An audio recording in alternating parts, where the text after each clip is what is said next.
Chapter 341, Don't be fooled by my appearance, I'm actually a little scared plus, turn off reset. Xian's reaction was completely within Xuan's expectations.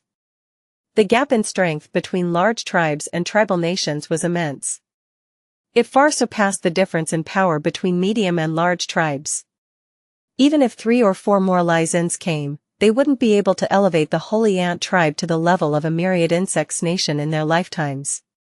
Xuan only chuckled lightly. He then focused his divine sense and imprinted new words onto the surface of the mirror. The earth orifice scripture grants the ability to open an additional insect orifice. Xian's eyes suddenly sharpened when she saw these words. Open an additional insect orifice? She originally had only 2 insect orifices. After practicing the orifice opening scripture and great orifice opening scripture, she had already reached 4 insect orifices. If she were to cultivate this earth orifice scripture, wouldn't she be able to reach 5 insect orifices? That would grant her the qualification to become a diamond insect master. Even though her age was somewhat advanced, the earth orifice scripture could still be passed down to the younger generations.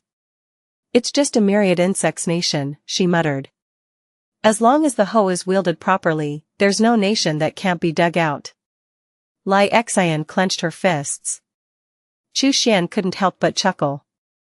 This scene seemed strangely familiar. Back in the day, Yong had the same expression when facing the great orifice opening scripture. If things went as expected, Xian would soon begin gathering intelligence on the myriad insects nation. This process would likely take a long time. But Xuan could afford to wait. Mystic Azure Star, Wuxia Island, by Flying Fish Lake. As usual, Xuan arrived at this place. Last night, he and Changqing had arranged to meet at the small pavilion by the lake this morning to have a drink together. What surprised him was that, before he even reached the pavilion, he spotted another figure briskly walking toward it. It was none other than Changqing. Elder Shang, you're here so early, Xuan said with a smile. Isn't Sect Master early as well? Why come an hour before the appointed time? Perhaps you've come early to arrange some insect poison? Changqing also smiled in return. I had nothing better to do, just decided to take a walk, Xuan waved his hand. But Elder Shang, you've come so early. Could it be that you came to poison someone in advance? The two exchanged glances and smiled warmly. It was understood without needing to say more. Breaking the pretense would be unwise. Both Xuan and Changqing maintained this subtle balance. The two had not sat down for long when Yuan Zichu quickly arrived and spoke in a grave tone, Sect Master, Elder Shang, I've received word from the sect. The Reincarnation Divine Sect has somehow obtained a batch of powerful giant puppets and thrown them into the battlefield. Zhengji, Elder Zheng, and Wan Hun, Elder Wan, both died in the outer battlefield. Only Elder Shijun Tian managed to escape with his life and is currently staying on the Blood River Star. He will return to Mystic Azure Star in the coming days. If you spot this tail on Amazon, know that it has been stolen. Report the violation. Xuan and Changqing exchanged a glance. Changqing sighed lightly, the Reincarnation Divine Sect still has trump cards. Sect Master, it seems you were right after all. Xuan couldn't help but sigh. Zhengji and Wan Hun were both old veterans of the sect. They had not participated in the previous summons, but this time, they had intended to join the campaign to make some gains. To their misfortune, they met their end on the battlefield. Such is fate. No one knew whether the so-called winning side would suddenly turn into the losing side. No one knew if they would become the discarded cannon fodder. Xuan spoke calmly, according to sect rules, we will send compensation to the bloodline descendants of Elder Zheng and Elder Wan. Understood. Yuan Zichu nodded respectfully and withdrew. Xuan took a sip of the bitter tea, giant puppets. This is likely the work of the Exquisite Treasures Alliance. They seem intent on having the Reincarnation Divine Sect and the Heaven-shaking Divine Sect continue fighting. Changqing nodded, if the war drags on, the sect will likely continue summoning nascent soul cultivators, and it might eventually become a forced conscription. Xuan fell into thought. Forced conscription, he had seen it happen many times before. If that day really came, he would temporarily heed the call. But once he was out of sight, he would just slip away to Blue Star. Who would be able to trace his whereabouts? When the situation between the reincarnation divine sect and heaven-shaking divine sect had been fully resolved, he could make his reappearance. It wouldn't be too late then. For him, forced conscription wasn't necessarily a bad thing. Seeing Xuan's expression unchanged, Changqing was a little surprised. How could he remain so calm? It seemed as though he wasn't afraid at all. Xuan noticed the look in Changqing's eyes and nodded. Don't be fooled by how I look. Actually, I am a little scared. Changqing, alright. Xuan, you don't believe me? Changqing, I believe you now. Good, glad to hear that, Xuan smiled and nodded. The news of Jingji and Wanhun's deaths had not spread widely and was first shared among the nascent soul cultivators. When Wei Ji, Lu Ruoshui, and the others heard this, they were all filled with a sense of dread. Fortunately, they had not answered the call this time. If they had, they would likely have shared the same fate as Jingji and Wanhun. In Mystic Azure Star, they were nascent soul cultivators, but on the outer battlefield, they would have been just ordinary nascent soul cultivators. Neither of them was as old as Jingji and Wanhun, and they would not casually risk their lives in such a dangerous venture. But often, some things were not as simple as deciding whether or not to participate. From commoners to emperors, and even deity transformation experts or ancestor-level beings, there were always things that had to be done, whether they wanted to or not. Blue Star. Not bad, 38 levels in body refinement. Xuan was pleased as he examined the newly hardened and denser muscles of his body. Thanks to the limitless supply of dark nether falcon flesh, his body refinement had naturally progressed faster than his chi cultivation. The war between the reincarnation divine sect and the heaven-shaking divine sect had escalated further, and if he wanted to seize any benefits from this chaos, his first priority was to strengthen his own power. Without sufficient strength, even the greatest opportunities could slip by unclaimed. Xuan made good use of his time on Blue Star, honing his spiritual chi techniques and refining his martial skills. In addition, he accelerated the process of filling his poison arsenal. Every time he met with Changqing, they would inevitably engage in some form of contest in the art of poisons and toxins.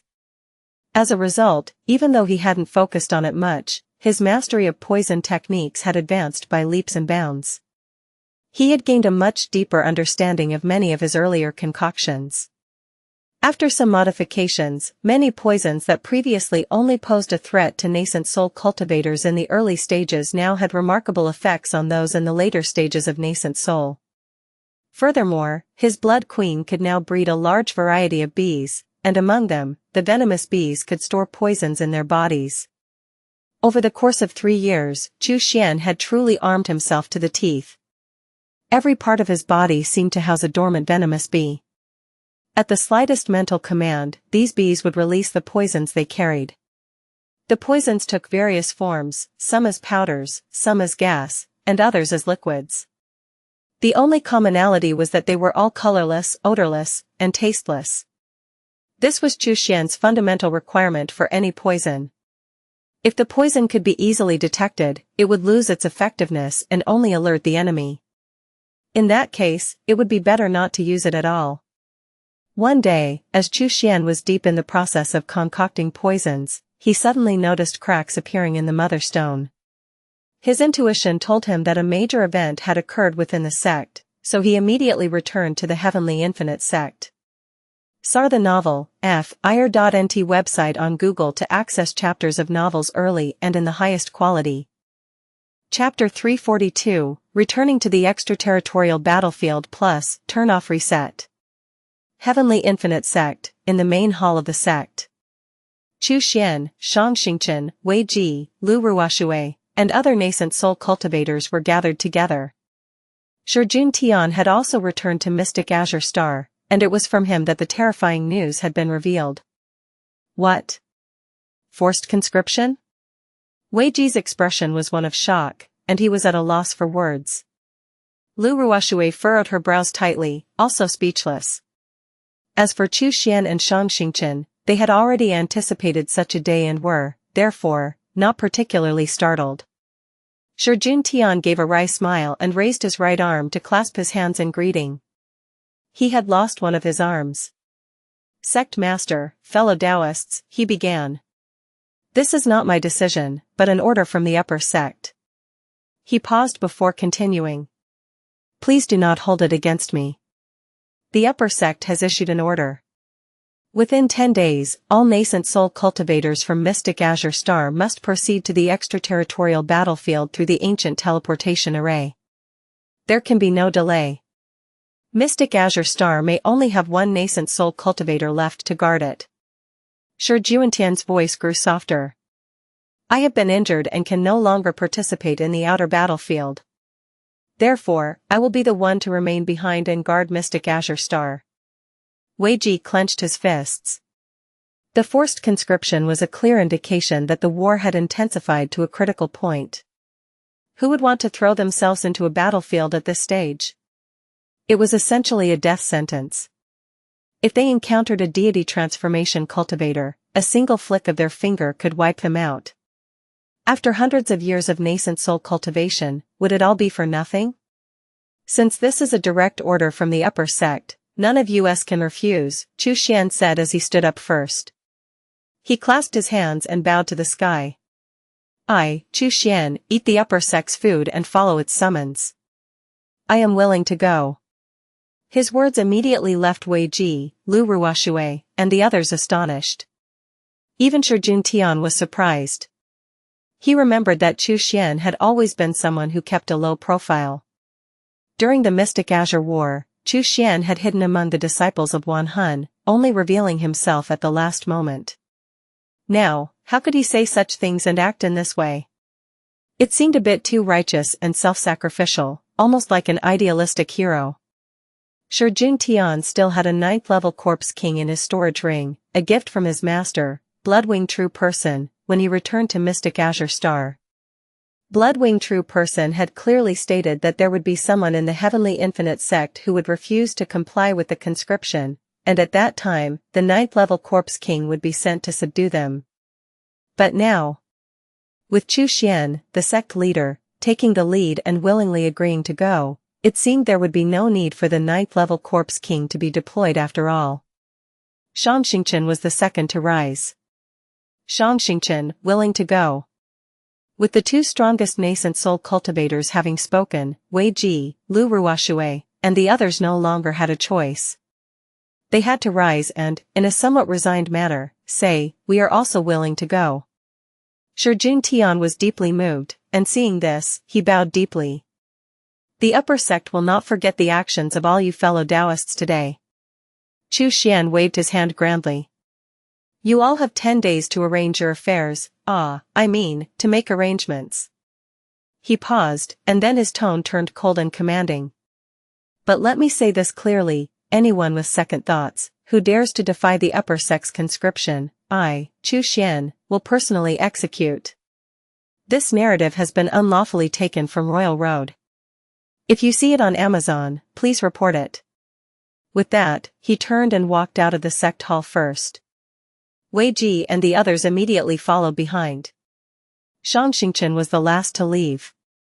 Shijun Tian watched their retreating figures and couldn't help muttering to himself, could it be that I was mistaken? Is Sect Master Chu really that loyal? He shook his head and decided to stop pondering. After all, his master, Bloodwing True Person, had helped him escape the disaster and allowed him to remain as the guardian of Mystic Azure Star. If everything went as planned, he would eventually become the new sect master of the Heavenly Infinite sect. Rather than dwelling on Xuan, he needed to focus on how to diminish the influence left by Xuan and replace him at the helm. After the nascent soul elders left the hall, they went to their respective places. Some gave instructions to their subordinates, some focused on improving their strength, and others indulged in worldly pleasures with their disciples. 10 days passed, neither too long nor too short. On the 10th day, Xuan and the others stood before the ancient teleportation array. Tian led the disciples to stand by the array. He bowed deeply. I bid farewell to Sect Master and all the elders. The disciples shouted in unison, farewell to Sect Master and all the elders. Xuan spoke loudly, while I am away, all of you must continue to sharpen your cultivation and not forget the sect's rules. The disciples involuntarily shuddered at his words. Go. Xuan waved his hand, stepping through the light curtain of the ancient teleportation array first. Changqing followed closely behind. Wei Ji, Lu Ruoshui, and the others immediately followed as well. The moment Xuan and the others disappeared completely, the disciples felt as though a heavy stone weighing on their chest had been lifted. Sect Master has left. We can finally breathe. I heard this conscription is a direct order from the upper sect. The Sect Master and the others are in grave danger. Isn't that a good thing? If the Sect Master is gone, the new rules will be abolished. The disciples began to gossip, and smiles appeared on their faces. Tian surveyed the room and smiled. Xuan's new rules had been very effective, causing the sect's strength to grow rapidly. He didn't intend to change them, instead, he planned to add fuel to the fire. This way, he would naturally erase Xuan's influence and turn it into his own, establishing rules under his leadership. He spoke loudly, with the Sect Master gone, I am the acting Sect Master. The new rules of the sect are certainly beneficial, but there are some areas that are flawed. I have decided that all time limits will be shortened by 1 year, and all benefits will be increased by 10%. The new rules are to be enforced immediately. The disciples were speechless. It had been hard enough under Xuan's rule, but now, with him gone, the new rules were even harsher. They couldn't help but think, had Xuan left in vain? Would it have been better if he had stayed? Sar the novelfire.net website on Google to access chapters of novels early and in the highest quality. Xuan felt the world spinning around him. Countless streaks of light flashed by at an incredible speed, racing toward the distance. After a brief moment, the scene finally settled. The spinning ceased, and solid earth returned beneath his feet. The view before him transformed into a barren, desolate landscape. He lifted his gaze. The sky above was a blood-red haze. The land was cracked and withered, the remnants of ruined walls scattered everywhere. Only a few twisted and dried-up tree trunks stubbornly clung to the earth and the rocks, struggling to extract any remaining nutrients from the depleted soil. Not far ahead, there were numerous dark caves scattered about. These caves led directly underground. It was here that the ancient beast slumbered. Looks just like the previous extraterritorial battlefield, Xuan thought to himself. He couldn't help but sigh. The extraterritorial battlefields must all be similar to this, a land of endless desolation. Changqing, Wei Ji, Lu Ruoshui, and the others also looked around, their hearts filled with dread and unease. Who are you? A deep, commanding voice suddenly came from behind. The group turned around and saw a tall, muscular figure standing there. Wei Ji quickly responded, Mystic Azure Star, Heavenly Infinite Sect Cultivators. The towering figure raised an eyebrow. Oh, so you're from the Heavenly Infinite Sect. I've been fighting for so many years, but this is the first time I've seen cultivators from Heavenly Infinite Sect. After all, the Heavenly Infinite Sect had no deity transformation cultivators, so they had received some preferential treatment. When the war had first started, the heaven-shaking divine sect hadn't called upon many Heavenly Infinite Sect cultivators to join the battle. The burly figure waved his hand, speaking calmly, state your names, realms, and be registered. Wei Ji, Nascent Soul 4th Layer. Lu Ruoshui, Nascent Soul 4th Layer. Changqing, Nascent Soul 5th Layer. Zhu Tian, Nascent Soul Sect. The Mystic Azure War was indeed an earth-shattering event. But for cultivators from other stars, it was nothing more than a distant rumor. What's the Mystic Azure War, they would ask. I don't know it. Naturally, they wouldn't know someone like Xuan. When the burly cultivator heard Xuan's name, he didn't pay much attention. He simply went through the mechanical task of recording names. He had done this countless times before. Some cultivators had just been registered the day before and were dead the next day. So, he had no intention of remembering any of their names. This time, Mystic Azure Star has 6 nascent soul cultivators responding to the call, the burly cultivator announced, handing out 6 jade slips. Your quarters are located in the East District of Heaven 3 City. There are plenty of vacant caves, pick one to settle in. Should you need anything, ask the corpse puppets here. He threw the jade slips to the group, continuing, these slips contain the general situation of this outer battlefield. You have 1 day to familiarize yourselves with it. Tomorrow, the battle begins. Anyone who refuses to fight will be considered a deserter. Xuan nodded slightly. While the burly cultivator's expression was impatient, he had already said everything needed. He hadn't hidden any information. After speaking, he walked off toward the East District, and Xuan and the others followed in his wake. As they walked through the bustling streets of the city, Xuan immediately felt the tense atmosphere. Every cultivator they passed wore a look of exhaustion. The entire city was made up of nascent soul cultivators, but even among them, there were clear distinctions in strength. A nascent soul first layer cultivator was far from being able to compare to one in the 9th layer. Still, the menial tasks in the city weren't performed by nascent soul cultivators. Drying herbs, skinning beasts, creating talismans, such tasks were handled by Foundation establishment cultivators. These Foundation cultivators were brought into the outer battlefield but weren't expected to participate in any combat. They remained in the city, handling the more intellectual tasks. As for the more physically demanding and simple work, it was left to the massive corpse puppets. The crude figures of these puppets were clearly mass-produced. They were the work of some deity transformation cultivator from the heaven-shaking divine sect. Xuan could also create these low-level, simple corpse puppets with little intelligence. However, unlike these, the ones he made were stationed on Blue Star, guarding various formations and strategic points. Xuan soon arrived at the eastern district of the city. There were vast stretches of houses here, each set far apart from the others. These houses were the caves that cultivators used as their personal sanctuaries. If these were anything like the caves on Mystic Azure Star, where they had to be carved out of mountain peaks, they would occupy a lot of space. However, the cities in the outer battlefield could only be built in places with stable spatial conditions, and such areas were typically not very large. Naturally, it was better if the cave dwellings took up as little land as possible. Xuan chose a remote house, far from both the city wall and the other caves. This way, if the city were breached, he would have more time to prepare. He also wouldn't need to worry about anyone noticing any unusual activity in his cave. Just as he was about to enter the house, he saw Changqing landing in front of a nearby dwelling. Stolen from its rightful place, this narrative is not meant to be on Amazon. Report any sightings. Sir the Novelier.ne T website on Google to access chapters of novels early and in the highest quality. Sect Master, it seems our choices are quite similar, Changqing said with a smile. Xuan raised an eyebrow. As long as fellow Daoist is satisfied with his choice. Are you planning to settle in this cave? Xuan asked. Changqing shook his head. I had intended to choose this one, but it's too close to yours.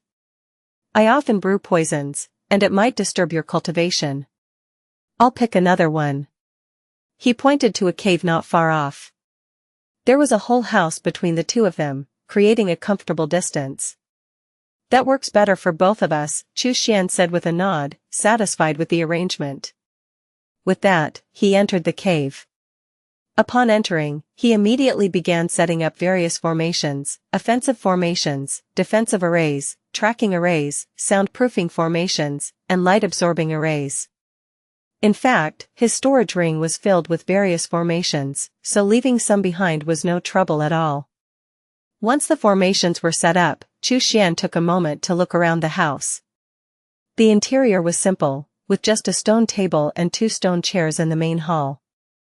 To the left were a pill refining room and a weapon refining room, while to the right was a meditation chamber. It seemed that the other houses had a similar layout. There were also some items left behind by the previous owner of the house. It was likely that the previous occupant had died outside, leaving these items unclaimed. Xuan scanned the area and noticed that the previous owner seemed to be skilled in poison making. There were many jars and containers for refining poison, as well as an ancient book containing numerous poison formulas. Xuan raised an eyebrow. It seemed his luck was good this time. He had stumbled upon some treasures right when he arrived. He flipped through the book, only to shake his head repeatedly. The poison formulas written in it were far inferior to the ones he had created himself. Finding a treasure just by chance was not a plot that suited him. Xuan cleared out the miscellaneous items, throwing them all out in one go, and then sat cross-legged on the stone bed in the cultivation room, carefully examining the spirit sense jade slip. After a long while, he finally removed the jade slip from his forehead. This outer battlefield is rich in a large quantity of metal ores, which is why it has been named the Heavenly Metal Battlefield, the slip revealed. The Heavenly Metal Battlefield consists of 9 cities, named Heaven 1 City, Heaven 2 City, and so on, from west to east. The city I'm in is Heaven 3 City. Currently, the Reincarnation God sect has deployed their giant corpse puppets into the Heavenly Metal Battlefield and has already seized Heaven 7 City, Heaven 8 City, and Heaven 9 City. Heaven 5 City and Heaven 6 City are now the front lines of the war. Nascent soul cultivators from the rear are rotated every month to the front lines of Heaven 5 and Heaven 6, replacing those who have been guarding the city for a month. Each group guards for 1 month, and then a new batch of nascent soul cultivators will replace them, creating a continuous cycle. Xuan furrowed his brow slightly. For now, it seemed that the risk of Heaven 3 City being directly involved in the war was not too high. At the moment, the cultivators in Heaven 3 City only needed to supply pills and talismans to the front lines. Alchemists and talisman makers were particularly in demand. However, with the Reincarnation God sect advancing rapidly thanks to their giant corpse puppets, it wouldn't be long before Heaven 3 City itself would become part of the front lines. Better to hold steady for a while and observe the situation. If the battle turns against us, running away won't be too late. Xuan didn't feel any moral burden when it came to running. When life itself was at risk, what need was there for moral considerations? The principle he followed was simple: as long as the Green Mountains remained, one need not fear the lack of firewood. Xuan picked up the bell next to the stone bed and gave it a light shake. Soon, the sound of a corpse puppet knocking on the door could be heard from outside. He opened the door and immediately saw 2 enormous corpse puppets kneeling on one knee, awaiting orders. After probing them briefly, Xuan discovered that they possessed the strength of a corpse general and were capable of performing simpler tasks, such as carrying, construction, and demolition. Xuan shook the bell again, signaling for them to leave. Who knew whether these corpse puppets had any hidden mechanisms left behind by the deity transformation cultivators? He wouldn't trust them with any sensitive tasks. Just knowing how to control them was enough for him. The next day, Xuan woke up early and wandered around the city. He soon discovered that healing pills and defensive talismans were in extremely high demand within Heaven 3 City. As for the demonic pills that could temporarily enhance combat power, as well as the magic talismans that sealed cultivators or demonic beasts' souls to control them in battle, their prices were even higher. The leisurely day quickly passed. As the sunlight once again illuminated the hazy sky of the Heavenly Metal Battlefield, Xuan and the others stood at the center of Heaven 3 City's main square. The burly cultivator, Dongqi, had already been waiting there for them.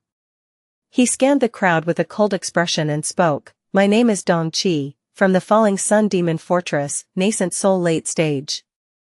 I will lead you to Heaven 6 City to replace the current batch of Nascent Soul cultivators. This time, a total of 40 Nascent Soul cultivators will be heading to Heaven 6 City. Everyone, follow me." Dongqi strode out of the city gates. Xuan and the others quickly followed suit. The number of cultivators in the extraterritorial battlefield was already greater than that on the cultivation planets, and the Heavenly Metal Battlefield was considered a dangerous zone. Many nascent soul cultivators ventured into the extraterritorial battlefield seeking deity transformation level spiritual items. Outside the city gates, a giant, earth-colored worm awaited. This massive worm was at least 30 zhang long and clearly proficient in earth escape techniques. "Get on," Dongqi ordered, waving his hand. He was the first to leap onto the creature.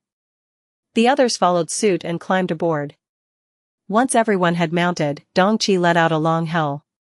The giant worm received the signal and immediately began moving northeast. A layer of earth-yellow shield formed around its body, quickly enveloping the nascent soul cultivators within. The worm's speed rapidly increased, reaching an impressive velocity. Xuan observed the swiftly retreating scenery and estimated that the worm's speed was roughly on par with that of a top-tier flying magic treasure. It seemed that this Dongqi, coming from the falling sun demon fortress, was no ordinary figure. 2 days later, a loud rumbling sound gradually drew near. Everyone looked up, and in the distance, the shadow of a massive city emerged. Above the giant city, a purple shield inverted in the sky, blocking external magical attacks. As they gazed at the scene, they saw large bursts of magical light colliding in midair, only to be quickly extinguished. It was clear that Heaven 6 City had arrived. Dongqi bellowed, "On the city walls! Use the formations to counterattack!" The deafening rumble forced him to raise his voice. Just as Xuan was about to step toward the city walls, an ominous sense of danger suddenly surged within him. Instinctively, he took half a step back, retreating into the crowd. In the next moment, a massive explosion echoed from within Heaven 6 City. The purple protective shield that had been enveloping the city flickered a few times before completely fading away. Instantly, panicked cries filled the air within the city. Xuan raised an eyebrow. This was clearly a sign that someone inside the city had used an array-breaking talisman, and the most vulnerable position was targeted. Such precise and ruthless use of the talisman was the only way to easily breach a nascent soul-level formation. It seemed that there was a traitor among the nascent soul cultivators defending Heaven 6 City. Damn it! Dongqi's face twisted in shock as he saw the purple light shield vanish. He had just led his people here to replace the current defenders, and the formation had already been destroyed? Boom! Boom! Boom! The ground began to tremble as if countless massive elephants were charging toward them. Run! Dongqi could only manage a desperate shout. If you encounter this tale on Amazon, note that it's taken without the author's consent. Report it. Boulders rained down from the sky, crashing into Heaven 6 City. The shockwave from the impact sent Dongqi flying through the air. From the looks of it, he was severely injured. The giant boulders landed, and scalding stone fragments scattered in every direction. Each fragment was as large as a fist and as powerful as a nascent soul-level spell. Instantly, icy particles appeared around Xuan, effortlessly blocking the fierce stone shards. At the same time, he dodged the falling firestones with ease. Swish! Swish! Swish! It was as if a cold wind had sprouted beneath his feet. Everywhere he went, traces of sparkling ice light remained. With every move, he effortlessly avoided the blazing stones and the searing debris. Boom! Boom! Boom! Everywhere in Heaven 6 City, there were explosions. Wherever the boulders landed, thick plumes of smoke billowed up into the sky. This smoke seemed to have a dampening effect on the spiritual senses.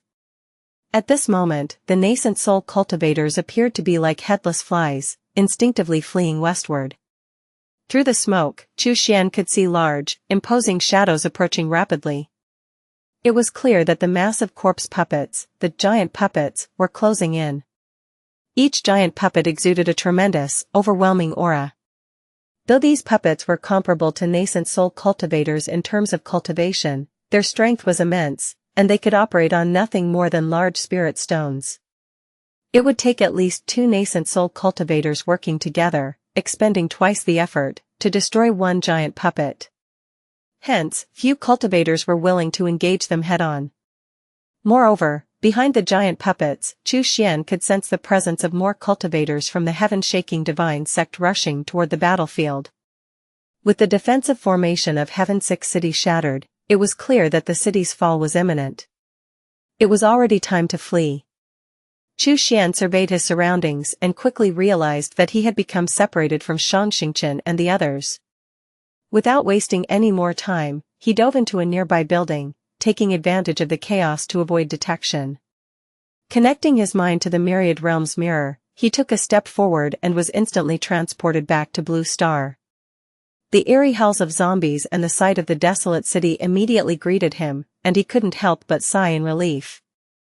Ah, Blue Star really is the most comfortable. It's like a warm home.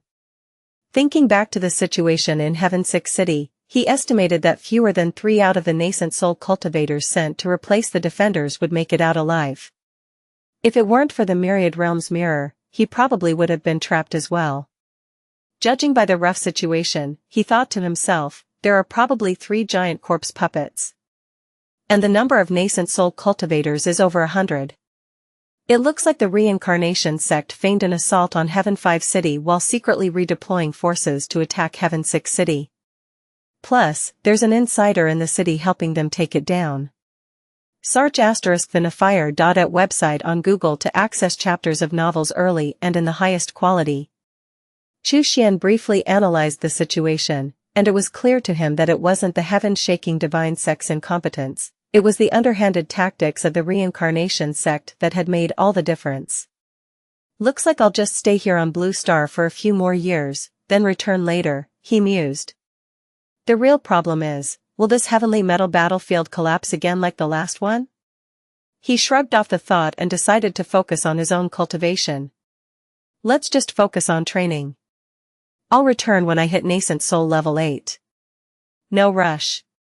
In the blink of an eye, 10 years passed. Xuan often went to Soul Star to harvest ice soul crystals. However, the rate at which he obtained ice souls was far slower than his cultivation consumption. Moreover, even with the ice souls, he still needed vast quantities of high-grade spirit stones to provide the pure spiritual chi required for rapid progress. Without high-grade spirit stones, he would have to use medium-grade ones, which significantly slowed down his cultivation. After all, Blue Star was a planet with sparse spiritual chi, not like Mystic Azure Star. He had enough spirit stones to last 5 or 6 years, but after 10 years, he had almost exhausted all of his high-grade spirit stones and even medium-grade ones. Only a few small spirit stones remained. At this point, he could no longer delay returning to the heavenly metal battlefield. Forget it, he muttered to himself. I'll just go back and take a look. Even if I'm contradicting myself, no one will know. Clearing his throat, he didn't directly inspect the area himself. Instead, he attached his spiritual sense to a worker bee and, using the Myriad Realms mirror, sent it to scout the situation for him. Soon enough, he saw the heavenly metal battlefield again. As the worker bee circled back, Xuan couldn't detect the presence of the Myriad Realms mirror. Yet, upon closer inspection, he could sense that it was there, small as a mustard seed, shrouded by some sort of mysterious rules. Even nascent soul cultivators couldn't perceive it, let alone deity transformation or higher-level cultivators. It was entirely hidden from their senses. There doesn't seem to be any more fighting. Looks like the battle has stopped. And, my building is still standing? Wait, this person is secretly refining corpses? Chapter 345, Yang Metal Sword Chi Corpse Refining Technique Plus, Turn Off Reset. Xuan's gaze fell upon a thin young cultivator wearing the robe of the majestic sword sect. The young man was standing in front of a large, well-formed corpse, which emitted a strong medicinal scent. It was clear the corpse had already been soaked in corpse-refining fluids, with only the final step, turning it into a corpse puppet, left to complete. The young cultivator continuously struck the corpse with sword chi, causing the corpse to grow more menacing and sharp. This corpse refining method is quite unique, I've never seen something like it before, Xuan murmured in surprise. The sword chi embedded in the corpse seemed to imbue it with a powerful aura. Could it be that this cultivator from the majestic sword sect has combined demonic sect corpse refining methods with his own sword techniques? Xuan remained hidden, observing without making a sound. The young cultivator, sweat dripping from his forehead, seemed entirely focused on the corpse, completely unaware that a small blood bee was silently watching him from the corner of the room. Hours passed, and the young cultivator finally finished his task. 99 Yang Metal Sword Chi, it's finally complete, he muttered with satisfaction, his eyes gleaming with triumph. This Yang Metal Sword corpse is almost done. He gazed at the corpse, a sinister smile curling on his lips. Just what I needed, a tough, powerful corpse to refine this Yang Metal Sword corpse. You thought you'd invite me to explore the cave together, but instead, you've delivered yourself right into my hands as the perfect material. You probably never imagined you'd end up being turned into a corpse puppet, did you? The young cultivator's laughter was cold and smug, but as he turned around, his expression changed abruptly. A figure in black stood behind him, smiling as they looked at him. Well, sharp senses. Too bad, though, you're still a bit too late, Xuan grinned, his lips stretching into a predatory smile. In a flash, his hand, wreathed in cold energy, struck the young cultivator's sea of consciousness. With a single violent blow, the young cultivator's soul was heavily wounded, and his nascent soul was immediately subdued. Let me search your soul and see who you really are. Xuan activated his soul search technique, diving into the cultivator's memories. The name Gao Xian appeared in his mind, and Xuan couldn't help but chuckle. Ah, so you're from the Gao family, huh?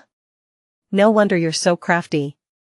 Upon closer inspection, he realized that this man, Gao Xian, was from the Majestic Sword sect and had once been a golden core cultivator. After the Majestic Sword sect's home planet was conquered by the heaven-shaking divine sect, Gao Xian followed the remaining members of the sect to Red Water Star. There, he had unknowingly obtained part of the inheritance of a deity transformation grandmaster. Among the many rare nascent soul-grade pills, his greatest acquisition had been the Yang Metal Sword Chi corpse refining technique. Using these pills, he had somehow succeeded in advancing to the nascent soul stage despite his less-than-ideal talent, owing to his superior spiritual root. It was important to note that cultivators with high-grade spiritual roots typically could only condense a golden core, not reach the nascent soul stage. Now, Gao Xian had responded to the summons of the reincarnation sect and arrived at the heavenly metal battlefield.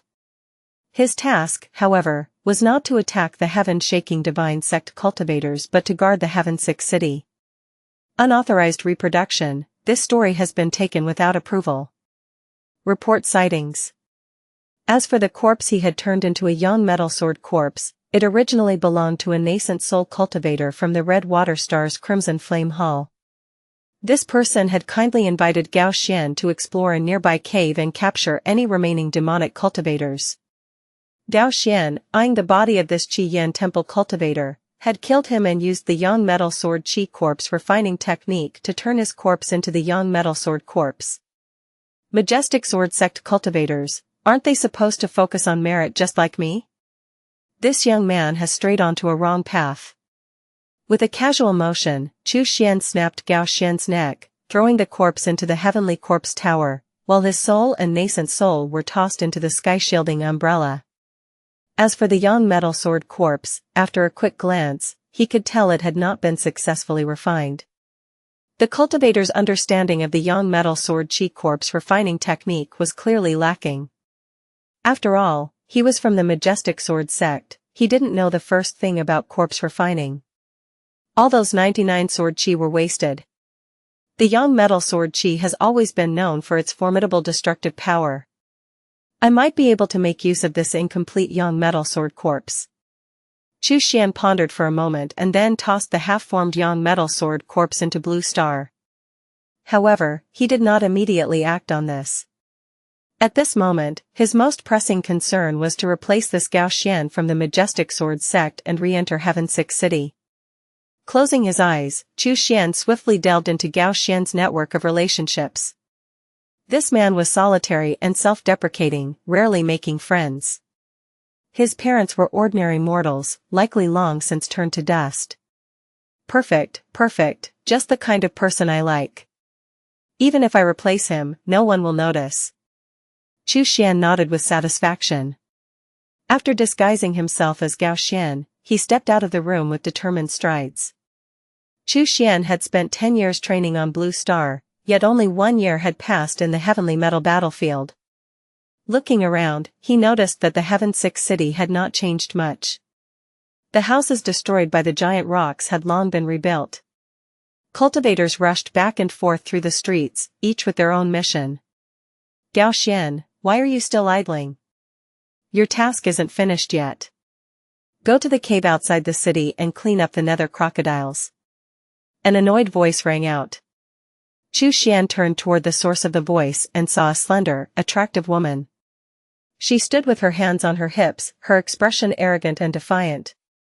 It was clear she was quite displeased with him.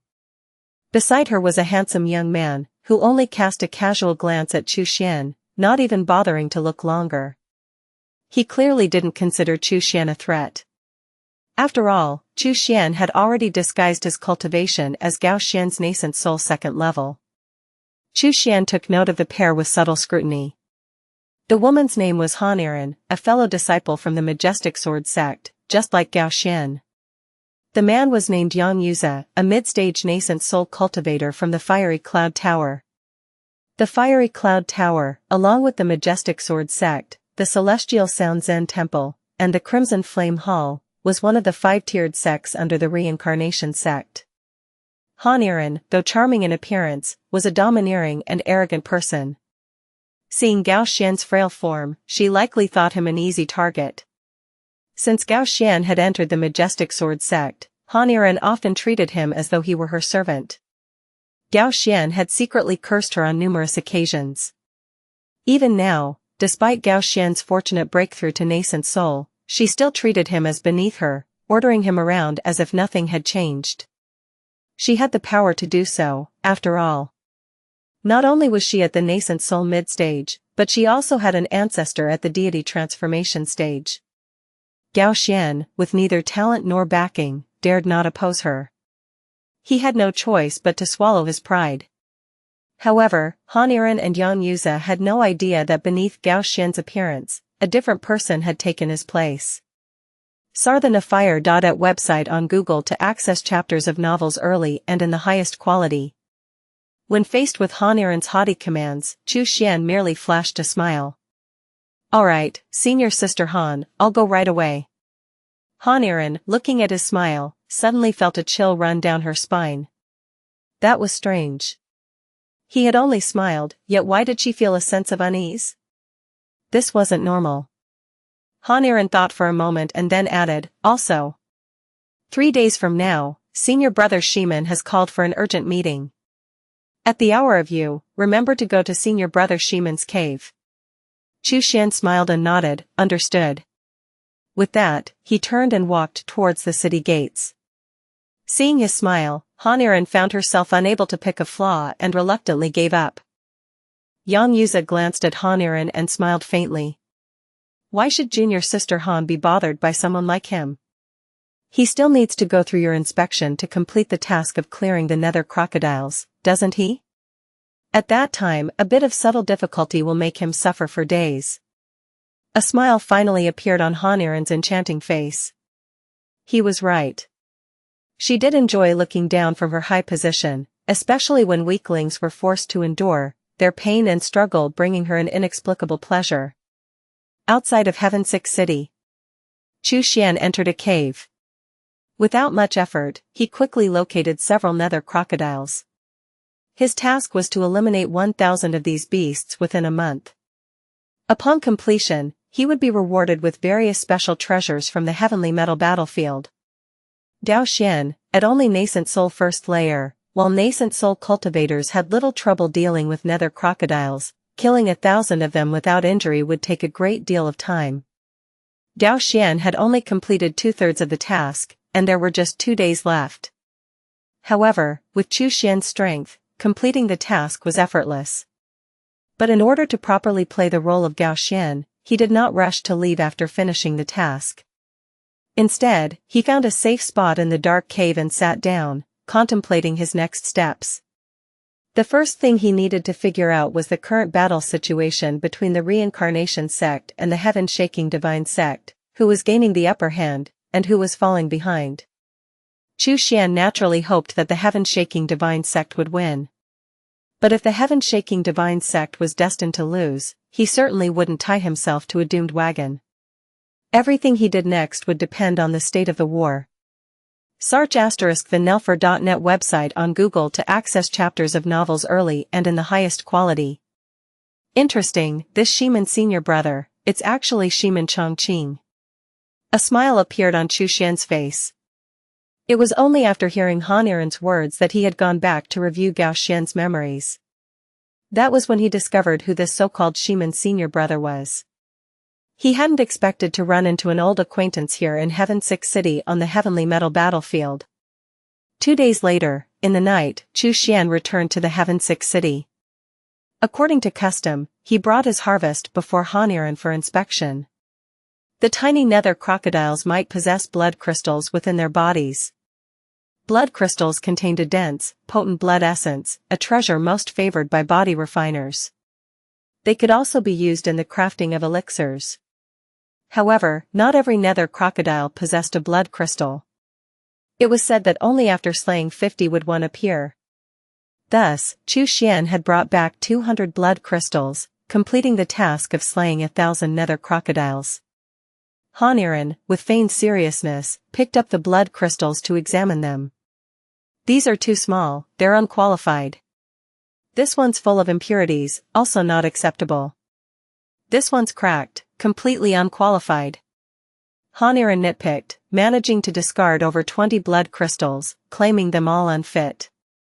To an outside observer, the flaws in those blood crystals were trivial, nothing to the extent of disqualifying them. With a smile, she said, "Gao Xian, your task has not been completed." She looked down from her lofty position, eager to see the frail cultivator clench his fists, gnash his teeth, and wear a furious expression. Every time Chu Xian displayed such a look, it stirred a strange thrill deep within her. The author's narrative has been misappropriated. Report any instances of this story on Amazon. Chu Xian let out a silly laugh. Senior Sister Han, I was fortunate this time. I happened upon several nether crocodiles fighting amongst themselves, and collected a few blood crystals. Saying this, he took out another storage bag and poured out more than 30 blood crystals. How about now, is this enough? Han Iren's smile immediately froze. She had planned to continue scrutinizing. However, she found that these blood crystals were unusually smooth and flawless. Even with the harshest scrutiny, she couldn't find a single defect. Fine, you're qualified. Han Iren frowned, her mood souring. She watched Chu Xian's retreating figure, her expression darkening. Encountering nether crocodiles fighting each other and collecting so many blood crystals. Kid, I'll give it to you, you're lucky. With a cold hum, Han Iren turned and left. Chu Xian's expression remained calm. He had not taken Han Iren to heart. She was clearly a selfless, benevolent person. For someone like her, who delivered such opportunities right to his doorstep, Chu Xian was always generous. Let her hop around for a few more days. He would find a chance to invite her into the Heavenly Corpse Tower and the sky-shielding umbrella. Blue Star. After returning to Gao Xian's house, Chu Xian immediately came here. He had already begun to form some ideas about the Yang Metal Sword Corpse. Although he had failed to successfully refine the Yang Metal Sword Corpse, the Yang Metal Sword Chi still lingered. If he could channel it into the corpse puppets under his command, he might just be able to create a new Yang Metal Sword Corpse. However, to be cautious, Chu Xian did not attempt it with Hu but instead called for Bao. Bao's appearance was quite different from Hu's. If Hu was a mighty, forceful broadsword, immense in strength and power, then Bao was a sinister, venomous dagger, adept at stealth and assassination. And it was one coated in poison. Thus, Bao was smaller than Hu, with a sleek, streamlined body. Faster, and more suited for silent strikes in the darkness. Ahem. Bao, I called you here because I have something tasty for you. This thing is a bit spicy, not something anyone can handle, but would you like to try it? Chu Xian smiled faintly. Upon hearing this, Bao's eyes immediately lit up. Tasty? Tasty? What's tasty? Having followed Hu for some time now, Bao had already learned how to speak. Xian took out a flying sword. It was the very flying sword Xian had used in his previous life. Though Xian had never practiced swordsmanship, after infusing it with spiritual qi, he was still able to produce a semblance of sword qi. However, it was barely more than a shadow of sword qi. As for its power, it was non-existent. At best, it could only pose a minor threat to a nascent soul cultivator at the first stage. With a sweeping motion of his hand, he unleashed a streak of sword qi. Look! This is it! Bao's eyes gleamed. With a quick dash, it lunged forward, opened its mouth wide, and swallowed the sword qi whole. The white sword qi rampaged within Bao's body, darting left and right. Yet Bao tamed it, absorbing it into its form. Xian's spirits lifted. Indeed, Bao's ability to consume anything had proven invaluable. Its stomach, it seemed, was unlike any other corpse puppet's. More. More. Bao cried excitedly. Xian nodded with a smile. I'll give you more. He continued to unleash streaks of white sword qi. Among the dozen or so white sword qi, one was infused with yang metal sword qi. Unaware of the difference, Bao devoured each sword qi one after another. It wasn't until the yang metal sword qi shot into its throat that Bao's eyes went wide, and it let out a loud cry. Spicy. Really spicy. Master wasn't lying to me. Xian clicked his tongue. Of course not. Why would I lie to you? This yang metal sword qi was far more lethal and terrifying than the previous sword qi. It nearly pierced through Bao's body before shooting out. But in the end, it was tamed by Bao's powerful stomach and completely absorbed into its body. Xian observed Bao carefully. He immediately sensed a subtle yet unmistakable change in Bao's aura. It had grown sharper, more unstoppable. It was as if it had become a blade, drawn from its scabbard, poised to strike. There's hope. Xian slapped the incomplete yang metal sword corpse, and the second streak of yang metal sword qi immediately shot out. Bao lunged forward and swallowed it whole with a single gulp. It continued to devour 10 more yang metal sword qi in succession before patting its stomach and saying, full, full. Master, Bao wants to sleep. Xian nodded and stored it in the heavenly corpse tower. Wanting to sleep was a good sign. It meant Bao's strength was increasing. Once Bao had fully adapted to the yang metal sword qi, he would channel the remaining sword qi into its body.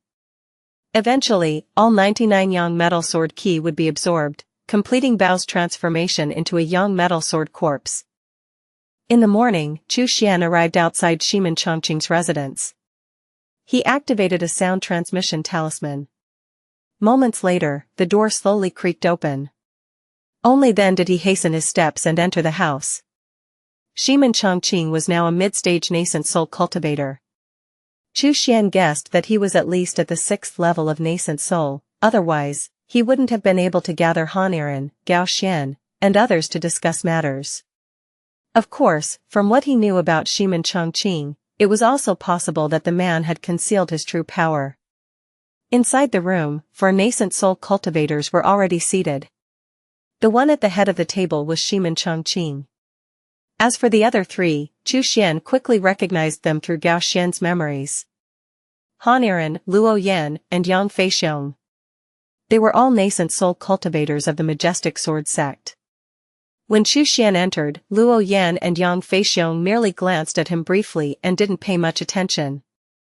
Ximen Changqing, seeing that Xian had arrived, gave a slight nod.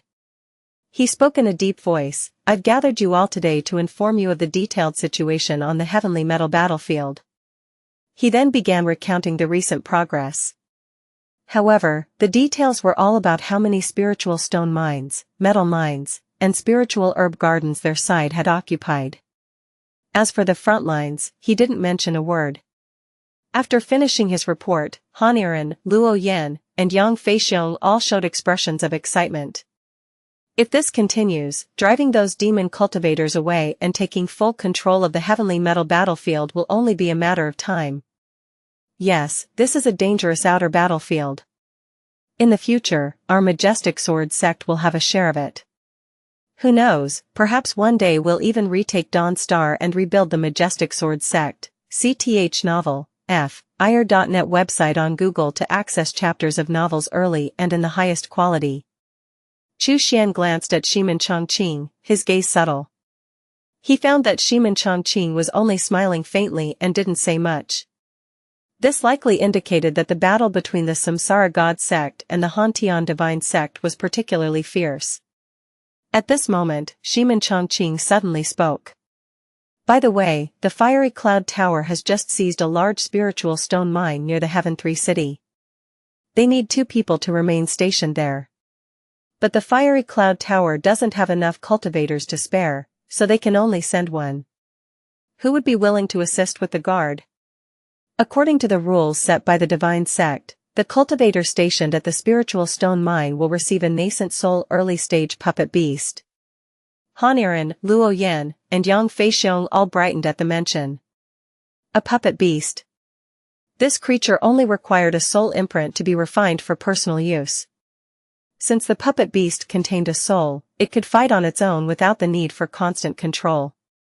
Having a nascent soul early-stage puppet beast by one's side would be like having an extra trump card. No one could resist such an enticing offer. Luo Yan and Yang Feixiong were about to speak, but Haniran shot them a glance. The two, helpless, had no choice but to fall silent. A mere nascent soul early-stage puppet beast was nothing in Chu Xian's eyes, but he still pretended to be ready to speak. Ensure your favorite authors get the support they deserve. Read this novel on the original website. However, Haniran directly ignored him and said aloud, Ximen Senior Brother, Luo Junior Brother and Yang Junior Brother are both slightly weaker than I am. This task is filled with challenges, so I believe it should be entrusted to me. Ximen Changqing glanced at Haniran, his expression unreadable. He disliked Haniran's personality, but unfortunately, she had the backing of the deity transformation ancestor sect, a faction he couldn't afford to offend. A flash of something unusual flickered in Ximen Changqing's eyes, but he concealed it perfectly and smiled. Then it will be entrusted to junior sister Han. The person sent by Fiery Cloud Tower should be familiar to you, it's Yang Yuza. Haniran's eyes brightened. Yang Yuza, senior brother? I do have past dealings with him. We'll be able to cooperate more seamlessly. We'll definitely be able to guard that large spiritual stone mine. Senior brother, you can rest assured. Ximen Changqing nodded and tossed a storage bag towards her. Inside is a nascent soul early-stage puppet beast. It has not yet recognized a master, so it's yours. Haniran eagerly caught the storage bag, her joy evident. Ximen Changqing smiled. You 3 each have your own tasks. Take 1 each. With that, he made a gesture, and words appeared on the wall. They were the mission orders from the Samsara God sect. There were tasks to guard mines and herb gardens, tasks to exterminate ancient beasts like the Nether crocodiles, and even tasks to join the front lines and besiege the demon cultivators. There was even a bounty for assassination. Chu Xian casually glanced over and saw the name Shangxingchen prominently displayed in 10th place on the bounty list. Except for him, the other 9 were all nascent soul late-stage cultivators. A small note appeared next to Shangxingchen's name, Master of Poisons, Expert in Ambushes, Handle with Caution. Chu Xian couldn't help but chuckle. He scanned the list and noticed that many of the tasks were quite dangerous. Finally, he chose the task of exterminating ancient beasts. After all, he was currently Gao Xian, a nascent soul first-layer cultivator, not Chu Xian at nascent soul 7th layer. Opting for a simpler task was more in line with Gao Xian's persona. Dismissed. Ximen Changqing waved his hand, and the group immediately dispersed. Chu Xian lifted his leg to leave, but Haniran's voice came from behind. Gao Xian, last time you were lucky to stumble upon the Nether crocodiles fighting amongst themselves. This time, you've taken on the task of slaying ancient beasts, but luck won't favor you every time. Chu Xian smiled. Then there's no need for senior sister Han to worry. After all, you're the one who has to guard the large spiritual stone mine. With that, he quickly walked away. Han Iran snorted coldly and turned to Yang Feixiong. In my absence, you'll be the one to inspect the blood crystals Gao Xian collects. Do you understand what I mean? Yang Feixiong sighed with a bitter smile. Alright, senior sister Han, don't worry. He watched as Han Iran left and let out an exasperated sigh. He had no interest in bullying the weak, but he didn't want to offend Han Iran either. Yang Feixiong shook his head. Junior brother Gao, it looks like you'll have to bear with it. In the following days, Chu Xian often traveled back and forth between the heavenly metal battlefield and Blue Star. Every so often, Bao would awaken, and Chu Xian would channel more young metal sword qi into its body. At first, it could only consume 10 sword qi at a time. But gradually, Bao's body was altered by the young metal sword qi, and it could absorb more and more with each session. One day, Chu Xian infused the 99th streak of young metal sword qi into Bao's body, a look of satisfaction on his face. Now, it's up to whether it can tame all 99 young metal sword qi. At that very moment, faint golden light began to shimmer from Bao's abdomen. Even through its thick skin, the golden glow was vaguely visible. This showed just how terrifying the young metal sword qi was. Ah, it hurts, it's unbearable. Master, have I eaten something wrong? Bao rolled on the ground, clutching its stomach and wailing in pain. Pain is normal. This thing is spicy on both ends. If you really can't bear it, just puke it out, whether up or down, just get it out. Chu Xian said with a cheerful laugh. The body of the young metal sword corpse had undergone a thorough tempering by the young metal sword qi, making it incredibly strong. From then on, it would no longer need weapons. Every part of its body could transform into a sharp young metal sword. More importantly, the young metal sword corpse could expel pure and powerful young metal sword qi from within. That was its most lethal and terrifying feature. However, in the short term, it could only expel a limited amount of young metal sword qi, only 3 streaks. After expelling 3, it needed to undergo a long period of rest, consuming a large amount of metal minerals, before it could expel more young metal sword qi again. Bao rolled on the ground, its movements resembling those of a wriggling pupa. It's coming out, it's coming out. It shouted loudly. Golden sword qi surged up and down within its body. The next moment, 2 streaks of young metal sword qi shot out simultaneously. After expelling these 2 sword qi, Bao gradually calmed down. Chu Xian was stunned. It took him a long while before he murmured, seems like it's truly up and down. Master. So delicious, I want more. Bao darted over to Chu Xian, its eyes gleaming with greed. Chu Xian tossed a handful of refined iron from his storage bag. Bao swiftly devoured it with a single gulp. Crisp, crunchy. The hard refined iron seemed to transform into the crisp texture of an apple in its mouth. One bite, and it was a satisfying crunch. Fight each other.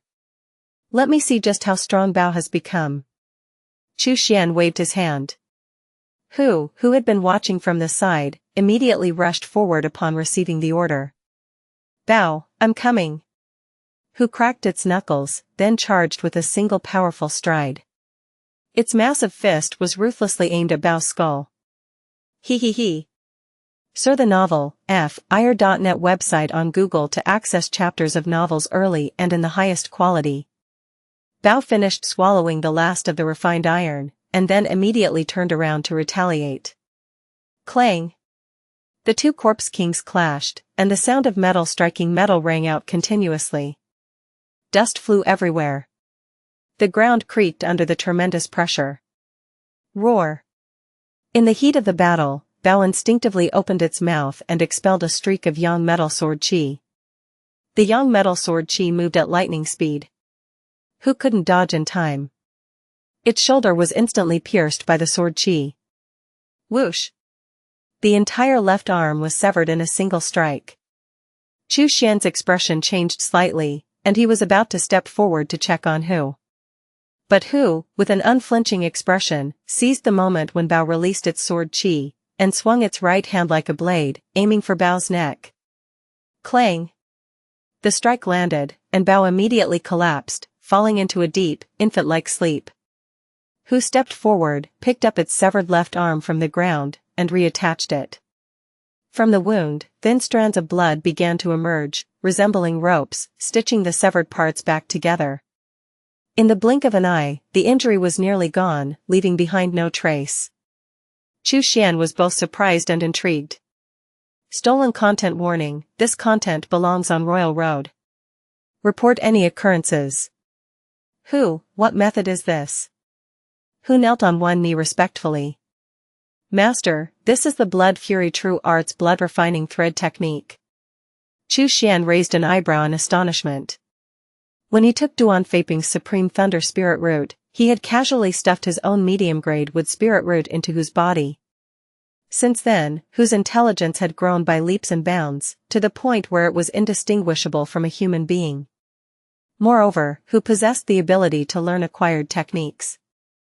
A long time ago, Xuan had casually tossed a few cultivation methods for qi refining and foundation establishment at Hu, letting it study them. Over time, he had forgotten all about it. To his surprise, Hu had indeed mastered them. The Blood Fury True Art was a foundation establishment stage cultivation method.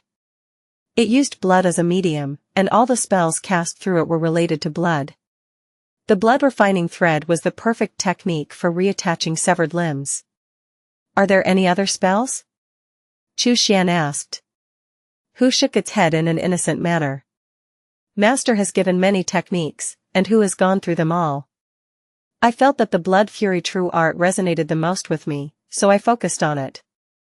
However, Hu's aptitude is average, and I've only managed to reach the third layer of the Blood Fury True Art, learning just the blood refining thread technique. Xuan nodded slightly. It was just a medium-grade wood spirit root. The compatibility between the root and the technique wasn't very high. The fact that Hu had managed to reach the third layer of the Blood Fury True Art showed it had been working hard. Xuan didn't intend to criticize it for that.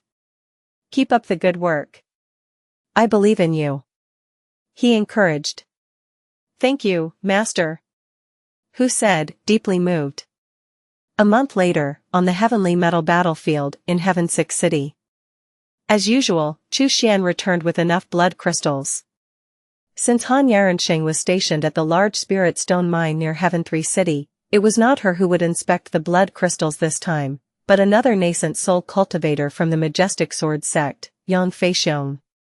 Xuan had initially expected Yang Feixiong to make things difficult for him, but to his surprise, after a quick glance, Yang Feixiong simply waved his hand, indicating the blood crystals were completely acceptable.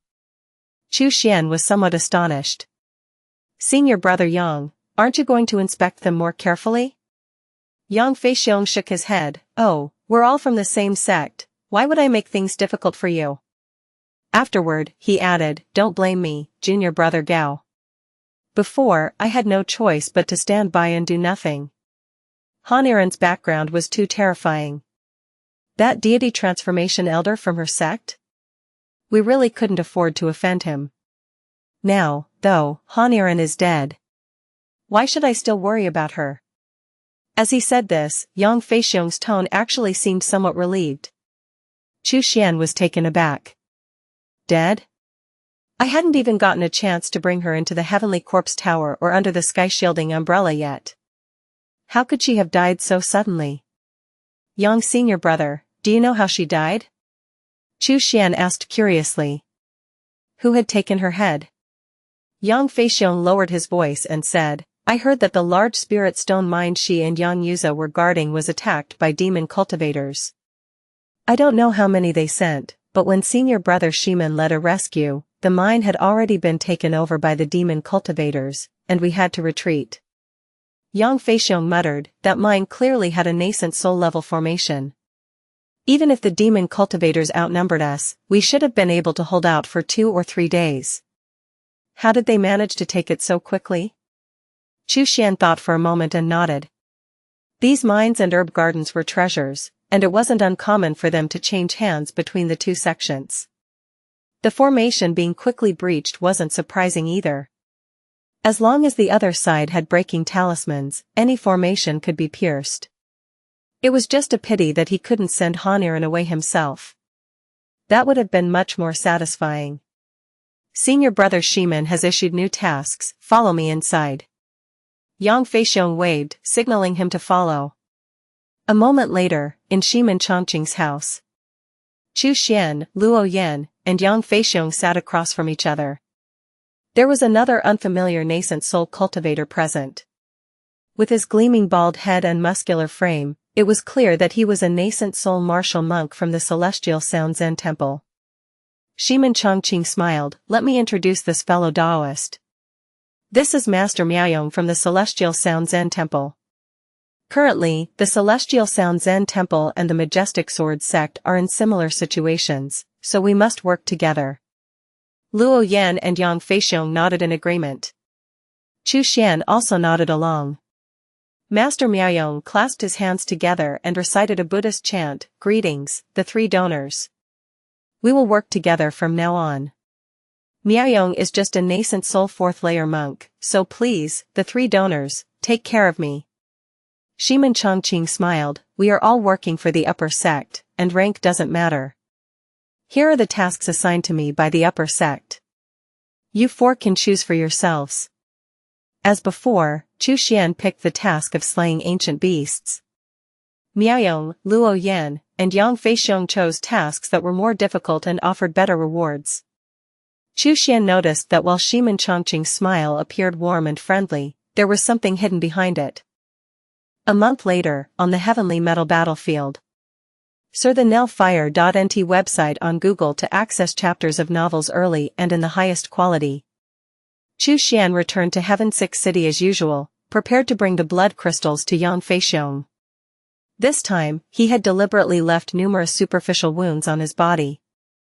At first glance, they looked severe, but a gentle touch revealed they were only surface injuries. Of course, the story he would tell was that these were wounds inflicted by ancient beasts. After all, he was only a nascent soul first-layer cultivator, a mere beginner. How could he have slain 1,000 nether crocodiles without suffering some injuries? However, when he returned to the city, he discovered that Yang Feixiong was missing. The only person waiting for him was Luo Yan, who looked slightly sorrowful. Where is senior brother Yang? Chu Xian asked.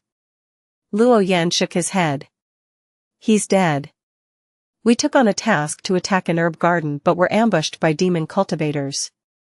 I only managed to retrieve half of his body and buried him hastily. Chu Xian sighed deeply. Life and death are unpredictable. Senior brother Luo, my condolences. Luo Yan glanced at the storage pouch that Chu Xian handed over but didn't examine it closely. He waved his hand. Enough. Let's go see senior brother Ximen. A moment later, in Ximen Changqing's room. Chu Xian, Luo Yan, and Miaoyong sat in their respective seats.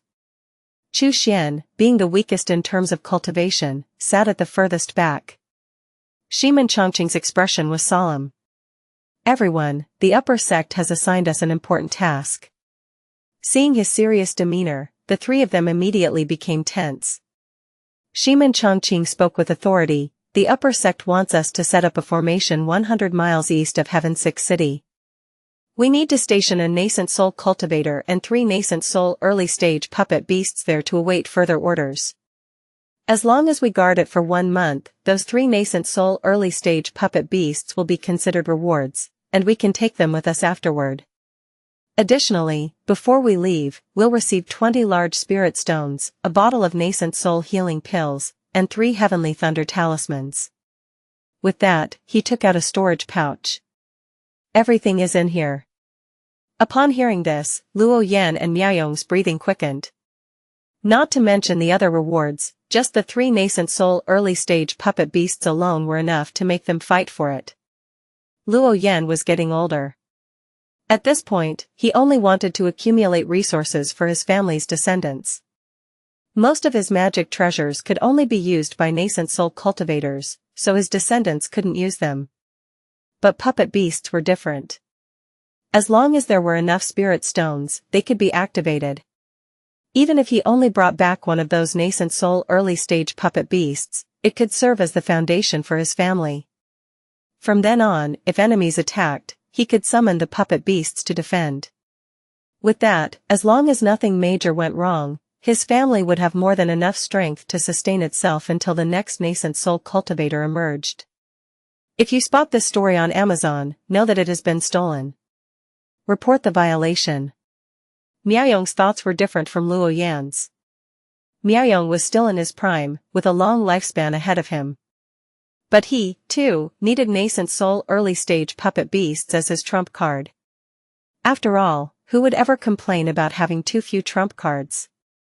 Chu Xian, while not particularly interested in these things, still put on a very eager expression, as if he really wanted it.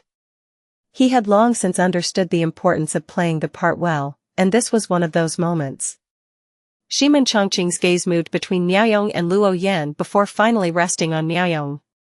Miaoyong master, this task is of great importance, so I'll leave it to you, Ximen Changqing said. I and junior brothers Luo and Gao will remain in Heaven 6 City to handle other matters. Miaoyong raised his voice, all right. Thank you, senior brother Ximen. I will complete this task for the sect. Ximen Changqing smiled gently. Junior brothers Luo and Gao, you two may pick other tasks. As usual, Chu Xian intended to select a task involving ancient beast slaying. However, this time he discovered that such tasks were no longer available. Moreover, the other tasks had become rather strange. While the rewards were substantial, the difficulty had also increased significantly. Given Gao Xian's current cultivation, the only task he could take was one with a high risk and a low reward. Everything else was either low reward but incredibly tedious tasks, or simply impractical for him to attempt. Chu Xian, puzzled, asked, Senior brother Ximen, why are there no tasks involving ancient beasts? The number of nether crocodiles outside Heaven 6 City is still quite large. Ximen Changqing smiled. Junior brother Gao, you might not be aware, but the sect has shifted its focus.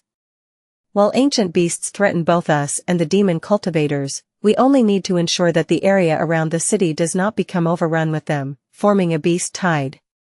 There is no longer any need to actively clear the ancient beasts. Chu Xian nodded thoughtfully, I understand now. But I am still too weak, senior brother Ximen. What task should I take? Ximen Changqing pointed to a task and smiled. This one looks good. Does junior brother Gao have any interest? Chu Xian furrowed his brow. The task in question was to guard a medium-level spiritual stone mine located near Heaven 4 City. That was right on the front lines where righteous and demonic cultivators clashed. To go there was essentially asking for trouble. With a sigh, Chu Xian said, Senior brother Ximen, I fear I'm not capable of handling such a task. Ximen Changqing became more serious. This task offers the reward of 5 nascent soul late-stage puppet beasts. As your senior brother, I will give you an additional nascent soul early-stage puppet beast. Although this one is somewhat damaged, if you can find the appropriate metals, you can repair it and restore it to its peak condition. Junior brother Gao, what do you think? At that moment, Luo Yan, hearing the details, seemed rather moved. Senior brother, why don't I go instead? Ximen Changqing shook his head. This task would be too easy for you, junior brother Luo. Currently, there is a shortage of manpower in Heaven 6 City. We must make use of everyone's strengths. Ximen Changqing turned back to Chu Xian and asked again, junior brother Gao, would you be willing to take on this task? Chu Xian showed a thoughtful expression on his face. But deep down, a sense of unease suddenly rose within him. Something didn't feel right. In his memory, Ximen Changqing wasn't someone who would just give away a nascent soul early-stage puppet beast so easily. Even a heavily damaged puppet beast could be repaired by a puppeteer and still be powerful enough to battle nascent soul cultivators. For him to just give it away like this didn't seem to fit Ximen Changqing's usual style. At that moment, Chu Xian suddenly thought of Han Yurian and Yang Feixiong. Both had accepted missions from Ximen Changqing and not long after, both had died. The missions were lucrative, but they didn't have the chance to enjoy the rewards. A bold guess began to form in Chu Xian's mind. I'm still too weak and may not be able to handle it. This task is better suited for senior brother Luo. After a long pause, Changqing finally spoke up, rejecting Changqing's offer. Changqing's brow furrowed slightly, but he didn't show any other signs of displeasure. He sighed softly. What a pity, this task is just a bit challenging for you. Luo Yan, however, was eager and immediately accepted the task. The next day, Luo Yan and Miaoyong set off in opposite directions, heading to their respective mission locations. Changqing stayed behind in the city, as he had taken on a task to repair a puppet beast. This type of task was precise and intricate, making it unsuitable for lower-level cultivators in the city. However, the reward was quite low, so it wasn't a popular choice. Thus, it had been left to Changqing. Chapter 350, Something was off about Ximen Changqing plus, turn-off reset. In the southern district of Heaven 6 City, Changqing arrived in front of a massive warehouse. Guarding the entrance of the warehouse were two puppet spear soldiers. Their spears crossed to block the entrance. Changqing displayed his nascent soul cultivator token from the majestic sword sect. The puppet spear soldiers creaked as they retracted their spears, immediately allowing him to pass. Changqing pushed open the large door and stepped into the warehouse. As the lights on the four walls of the warehouse illuminated, the scene inside came into full view. The warehouse was filled with all kinds of puppets. There were human-shaped puppets, as well as puppet beasts. Some were lightly damaged, while others were severely harmed. If someone were to enter without lighting the room, the sight of these dark figures might frighten them greatly. Changqing waved his hand. The warehouse door closed again behind him. He had already noticed this task to repair puppets. However, the rewards for the task were too low, and it was quite time-consuming, so he had been too lazy to care about it. But now, in order to avoid falling into whatever trap Ximen Changqing might be setting, he could only reluctantly take on the task. In truth, the task was simple. It involved using the divine sense jade slip issued by the reincarnation sect as a guide to repair the puppets with minor damage. It was essentially like following an instruction manual. As long as one followed the instructions, there was little chance of error. However, for cultivators who had no experience with puppets, it would definitely take a lot of time. This was true regardless of cultivation level. The only advantage of high-level cultivators was that their divine sense was strong enough to maintain the repairs for a long time. Low-level cultivators, on the other hand, often run out of energy before even finishing repairing a single puppet. Of course, for those puppets that were severely damaged, only skilled puppeteers could repair them. Changqing was quite interested in the puppet arts. He felt that there were similarities between puppets and corpse puppets. So, sitting down to repair them didn't feel tiring at all. In fact, he found it rather enjoyable. 1 hour later, clack, clack. Footsteps sounded. The door slowly opened and closed again. Changqing looked up and saw that the person entering the warehouse was none other than Ximen Changqing. He couldn't help but be slightly surprised. Ximen Changqing was quite powerful. And given his obvious possession of several nascent soul-tier puppets, Changqing wasn't sure of his full capabilities yet. Before understanding the man's true strength, he wouldn't act rashly. "Senior brother Ximen, what brings you here?" Changqing asked with a smile. Ximen Changqing gave him a scrutinizing look, then suddenly said, "Junior brother Gao, as disciples of the majestic sword sect, we are men of the righteous path in life, and we should be righteous spirits in death." He paused, his gaze becoming more serious. "No matter what happens, we must never do anything that goes against the principles of the righteous path." Changqing nodded repeatedly. "Senior brother is absolutely right." Ximen Changqing continued to stare at him, his eyes filled with meaning. "Do you know, junior brother Gao, what is acceptable to do and what is not? Do you have your own line in your heart?" Changqing nodded solemnly. "Of course, I do." Ximen Changqing then moved closer to Changqing.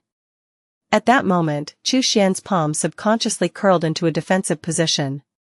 If Ximen Changqing tried to attack, he was ready to retaliate with the full force of his 38th level body refinement. But to his surprise, Ximen Changqing stopped 3 zhang away, then turned his back, placing his hands behind him.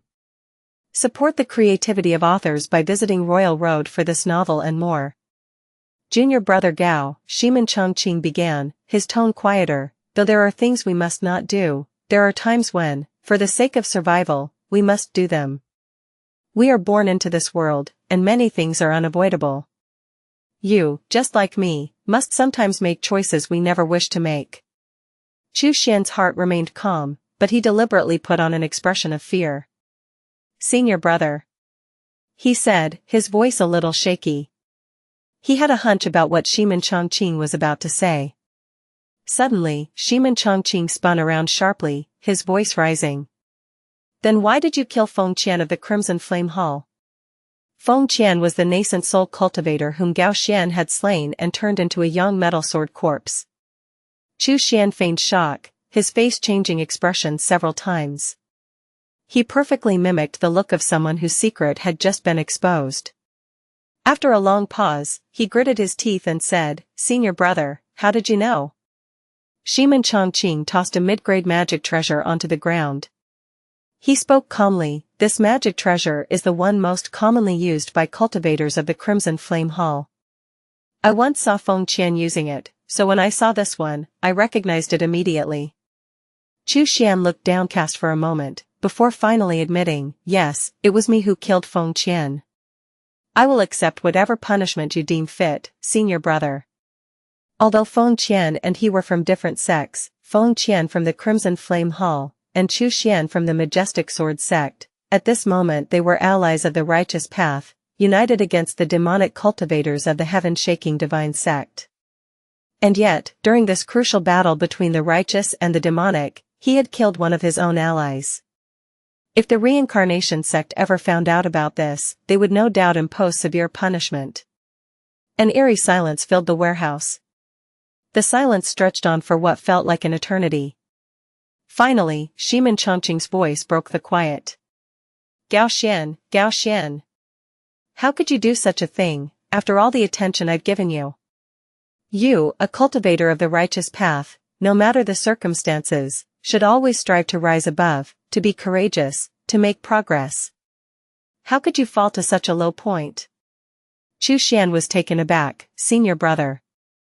Ximen Changqing's voice softened as he stepped closer, speaking gently, Junior brother Gao, as I mentioned earlier, many things in life are forced upon us. We are both disciples of the Majestic Sword sect, brothers in the same sect. How could I punish you for something like this? He took another step forward, his tone warm and reassuring. Feng Qian is already dead. Why should I punish you for the actions of a dead man? He continued in a softer voice, I discovered this magic treasure by chance today and decided to help cover it up. Otherwise, the cultivators of the Crimson Flame Hall might have found it. You still have Feng Qian's belongings, don't you? Leave it to your senior brother to handle it. Whatever you need, just ask, and I will provide it. Chu Xian was deeply moved by these words, and his emotions stirred. Senior brother, he began. Ximen Changqing took out a storage bag and directly handed it to Chu Xian.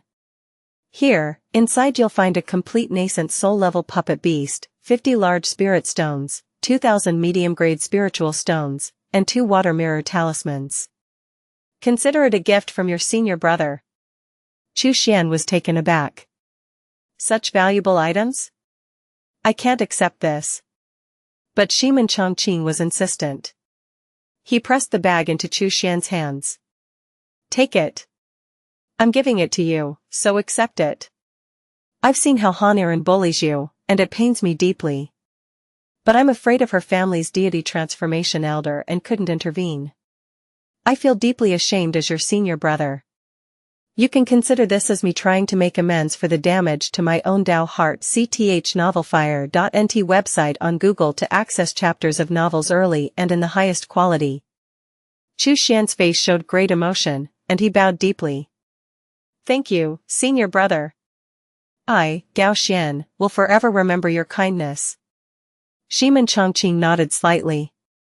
If you ever encounter any difficulties in the future, come to me. With that, he turned and strode out of the warehouse. Chu Xian stood there for a while, watching Ximen Changqing's retreating figure. Slowly, a smile crept onto his face. He knew Ximen Changqing had been secretly following him. The mid-grade magic treasure of Feng Qian was something he had deliberately taken out. He had acted as if he was getting rid of evidence. As he expected, Ximen Changqing had seen it, and now he had a hold over Chu Xian. In reality, Chu Xian had handed him that leverage on purpose. It was a test to gauge Ximen Changqing's true intentions. And as he had guessed, something was off about Ximen Changqing. Chu Xian stroked his chin thoughtfully. Han Iran and Yang Feixiong's deaths are most likely closely related to Ximen Changqing. From his behavior during the day, he probably wanted to kill me as well, but I refused the task and stayed in the city, so he couldn't make a move. I intentionally left a clue, handing him leverage. It seems to have played right into his hands. Now that he has something on me, he hasn't reported it but instead gave me treasures, clearly with another plan in mind. Perhaps he intends to use the leverage to control me, forcing me to do things for him. A smile crept onto Chu Xian's face. Desire is a good thing. It's the people with no desires that are truly frightening. At least I can see now that although Ximen Changqing is from the Majestic Sword sect, he's no longer aligned with the righteous path. As for what exactly he is up to, I'll just have to keep watching. In the following days, Chu Xian adhered to a regular routine. He spent most of his time in the warehouse, repairing the damaged puppets. Perhaps because puppets shared a commonality with corpse puppets, his understanding of puppetry improved by leaps and bounds. At first, he was clumsy and slow, but after just 10 days, he was already able to swiftly repair lightly damaged puppets. He estimated that in another month or two, he'd be able to repair moderately damaged ones as well. Looking at the freshly repaired puppet in front of him, Chu Xian smiled with satisfaction. I guess I'm somewhat of a half-baked puppeteer now? He chuckled softly. Just then, footsteps echoed from outside. Ancestor Gao. Something big has happened. Ancestor Ximen asked me to summon you. A voice called urgently from the door. For Foundation establishment cultivators, nascent soul cultivators were considered ancestors. Hearing the message, Chu Xian couldn't help but chuckle. Ximen Changqing, you're moving quickly, but this might draw the attention of the deity transformation cultivators. Alright, I'll be right there. Search *the Nelfire.nt website on Google to access chapters of novels early and in the highest quality. With that, Chu Xian strode out of the warehouse, heading directly to Ximen Changqing's residence. Soon, he arrived and saw Ximen Changqing, who appeared serious and tense. Junior brother Gao, something major has happened, Ximen Changqing said gravely. Heaven 4 City and Heaven 5 City have both fallen in the past 3 days. Also, your senior brother Luo has died. Chu Xian was stunned. Fallen so quickly? Senior brother Luo is dead? How did he die? Ximen Changqing's voice grew darker. We don't know. It's very likely they used a large number of forbidden-breaking talismans. When fellow Daoist Bai from the Fiery Sky Cloud Pavilion and I arrived, that medium spiritual stone mine had already been destroyed by the demonic cultivators. Not a single spiritual stone was left. Chu Xian's shock deepened. Demonic cultivators are truly despicable. To fight against us, they're even willing to use forbidden-breaking talismans. The Reincarnation Divine sect had gained the upper hand largely due to their use of puppets. To control puppets, they required a vast amount of spiritual stones. Even when not in use, these stones had to be consumed for maintenance. For the Reincarnation Divine sect, spiritual stone mines were incredibly important. Stolen from Royal Road, this story should be reported if encountered on Amazon. Chu Xian then asked, what about Master Miaoyong from the Celestial Sound Zen Temple? How is he? Does he need rescue? Ximen Changqing lowered his voice. That's exactly what I wanted to talk to you about. Our sect has given us orders to kill Miaoyong. Chu Xian was taken aback. Kill him? He's a nascent soul mid-stage cultivator, I'm no match for him. Ximen Changqing spoke again in a low voice. I'll go with you. Chu Xian shook his head. But I don't want to go. Ximen Changqing frowned. Junior brother Gao, I still haven't spoken about the matter of you killing Feng Qian. Now, when I need you to do something, why are you hesitating? Chu Xian smiled faintly. What has Master Miaoyong done to warrant a kill order from the reincarnation divine sect? As for taking me with you, I suspect you want to use me as a human shield. Ximen Changqing's smile faltered, and he immediately swung a palm toward Chu Xian's head. However, he suddenly realized that his hand wasn't moving. After a moment of careful observation, he realized the truth. It wasn't that his hand wasn't moving, it was simply moving too slowly. His brain had already issued the command, yet his hand remained still, as if someone else were controlling his body. You poisoned me? Ximen Changqing's face shifted through several emotions. Chu Xian smiled. We're even now, aren't we? You've set up your own puppets in the dark as well.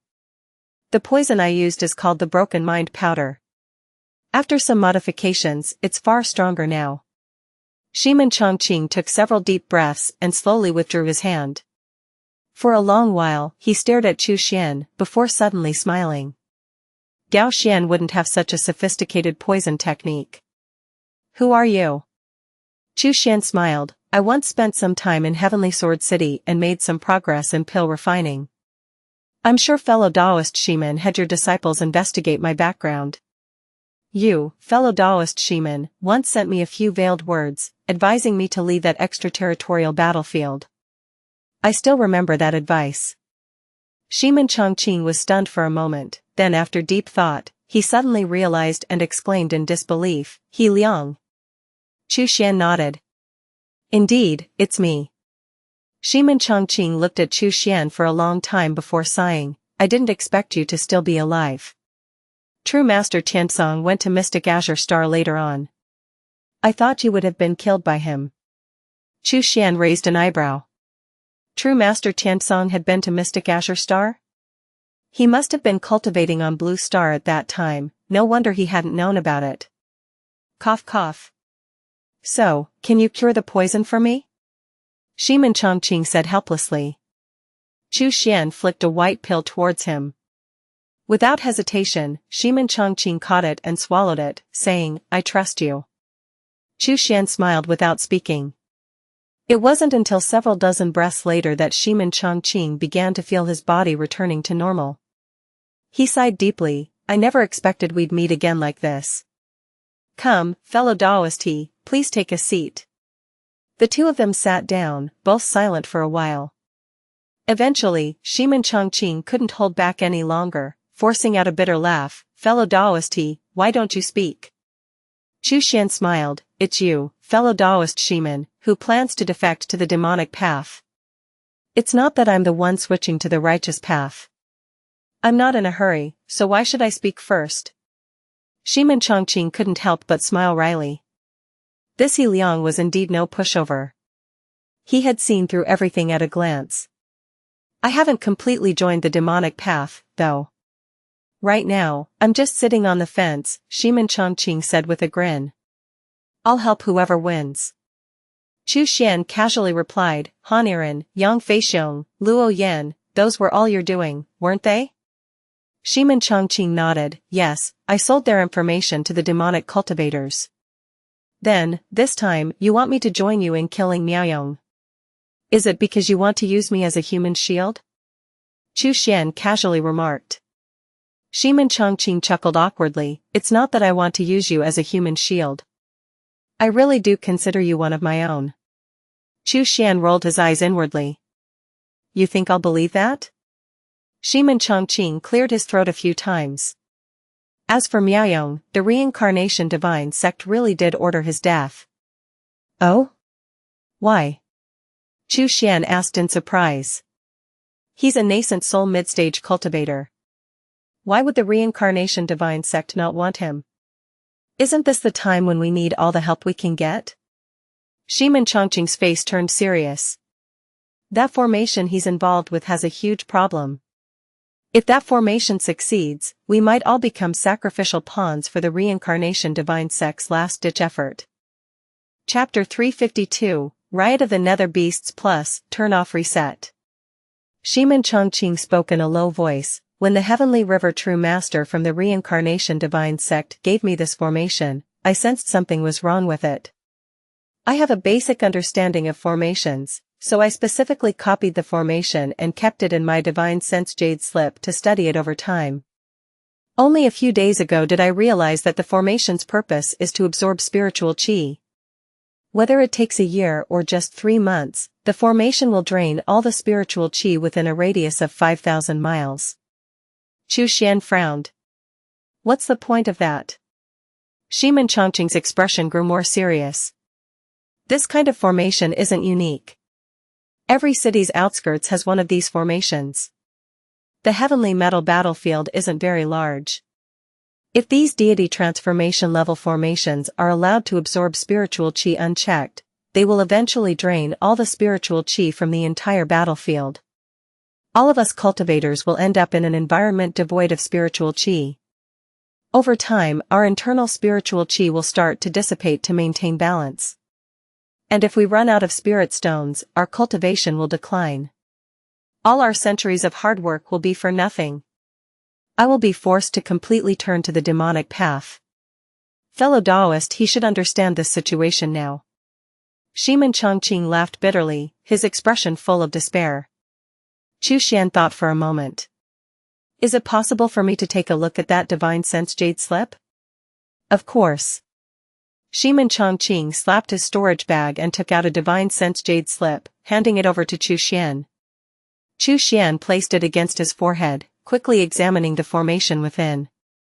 His brows furrowed as he observed the formation's layout. Although he wasn't a nascent soul-level formation master, he had set up many formations before. Even if he hadn't personally practiced with them, he had seen enough to be able to deduce the general purpose of this one. After a moment, Xuan returned the jade slip to Ximen Changqing, his voice steady. This is serious. We need to inform the heaven-shaking divine sect immediately.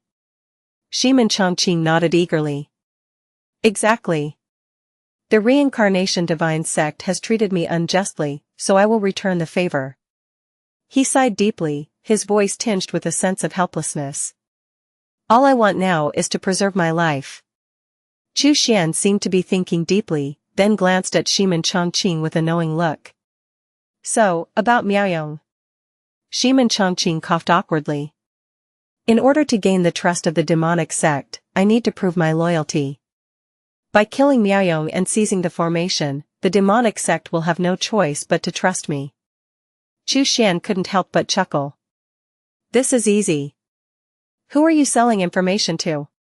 Take me to meet him. Ximen Changqing scratched his head. Fellow Taoist, with all due respect, it seems you're not well known in the demonic sect. If I bring you there, will they even recognize you? Xuan smiled lightly. Just tell me who it is, and I'll handle the rest. Ximen Changqing spoke in a low voice. Changqing. Xuan chuckled softly. In that case, no problem. He'll recognize me. Just set up the time. Ximen Changqing nodded and was about to speak when suddenly the ground trembled violently. It felt as though countless gigantic elephants were trampling the earth, rushing from far to near, causing the entire city to shake. If you come across this story on Amazon, be aware that it has been stolen from Royal Road. Please report it. Both men's expressions changed. They immediately flew out of the house and onto the city wall of Heaven 6 City. Several nascent soul cultivators from the Red Flame Temple and Fiery Sky Cloud Pavilion also sensed the disturbance. They hurriedly emerged from their respective buildings and joined the others at the city wall. Xuan's gaze swept across the pitch-black sky. He immediately noticed numerous dark shapes skimming across the ground, moving rapidly toward them. In the sky above, there were even faster black figures, leaving a trail of sonic booms as they sped toward Heaven 6 City. Nether crocodiles. Dark nether hawks. The cultivators were stunned, unable to believe their eyes. Such a dense swarm of ancient beasts clearly indicated that the number of creatures was at least over 1 million. But, they had been clearing out the nether crocodiles around this area every month. How could such a massive horde of ancient beasts suddenly appear, with no warning, and be on the verge of attacking Heaven 6 City. A nascent soul cultivator from Fiery Sky Cloud Pavilion took out a transmission jade slip, listened for a moment, and then shouted, Heaven 7 City is also under attack by the beast horde. A cultivator from Red Flame Temple quickly added, Heaven 8 City is facing the same situation. Everyone's faces turned grim. It was clear now, this was no ordinary beast horde. It was a massive scale attack. Hoping for reinforcements from other cities was futile. Ximen Changqing shouted, fellow Daoist Bai, fellow Daoist Xiao, I propose we activate the city's defensive formation immediately. Bai Tsungsung from Fiery Sky Cloud Pavilion and Xiao Xian from Red Flame Temple nodded without hesitation. Agreed. Soon, a fiery light barrier began to rise from the center of Heaven 6 City, enveloping the entire city. Once the dark Nether hawks collided with the barrier, they would be reduced to ash within 10 breaths. The Nether crocodiles, weaker than the hawks, would die even faster. Their flesh and energy would also feed the formation, strengthening its power. The firelight shimmered and rippled across the surface of the barrier. However, the sheer number of ancient beasts was overwhelming. Even if the creatures were like moths to the flame, once the number of moths became too large, the fire would eventually be extinguished. Ximen Changqing, Bai Tsungsung, and Xiao Xian exchanged a glance, immediately making a decision. Fellow Taoists, Ximen Changqing called out, the city's defensive formation requires spiritual stones to activate. If we run out, these ancient beasts will break through the city's defenses. We can still meditate to recover our spiritual chi for now. While we are within the formation, let's focus on using our spells to kill the beasts. The nascent soul cultivators immediately responded with a unified voice, and one by one, various spells were unleashed. Flames, ice spikes, wooden vines, golden swords, water waves, wind blades. Though the Nether crocodiles had tough hides that could effectively negate the power of spiritual chi-based spells, these were nascent soul-level cultivators, and their spells were far more powerful than those of golden core cultivators. With each spell cast, dozens of the Nether crocodiles were instantly obliterated, and over 100 more were wounded. Chu Xian was among the crowd, also casting his spells. However, he refrained from using his demonic arts and instead relied on neutral spells, ones that could not be easily classified as either righteous or evil. How ironic. We were just about to seek out Miaoyong and seize the formation, and now these ancient beasts appear without warning. And they're attacking all the cities at once. Sar the Nelfire.nt website on Google to access chapters of novels early and in the highest quality. Chu Xian's brows furrowed as he considered the situation.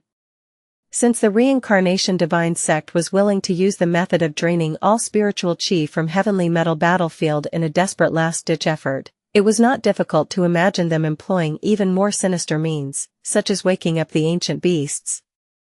After sending several Nether crocodiles flying, Chu Xian suddenly realized something.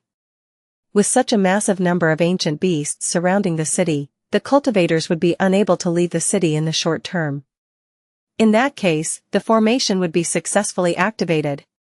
The spiritual chi in Heavenly Metal Battlefield would inevitably be drained. This situation seemed irreversible. The Reincarnation Divine Sect, which had been on the verge of collapse, was now gaining the upper hand. And the ones benefiting most from all this? Clearly, it was the Reincarnation Divine Sect itself. How ruthless. Chu Xian muttered to himself. For the sake of victory, they don't even care about their own people. He shook his head. If Heavenly Metal Battlefield really became a barren wasteland devoid of spiritual chi, even the mighty deity transformation cultivators would see their realms drop significantly. Nascent Soul? Golden Core? Foundation Establishment? All were at risk. It all depended on how long the process would take. However, for Chu Xian, this was not such a big concern. He could always return to Blue Star whenever he needed to. What truly worried him now was the potential collapse of Heavenly Metal Battlefield. Deity transformation cultivators were the only ones capable of crossing star systems without relying on external methods.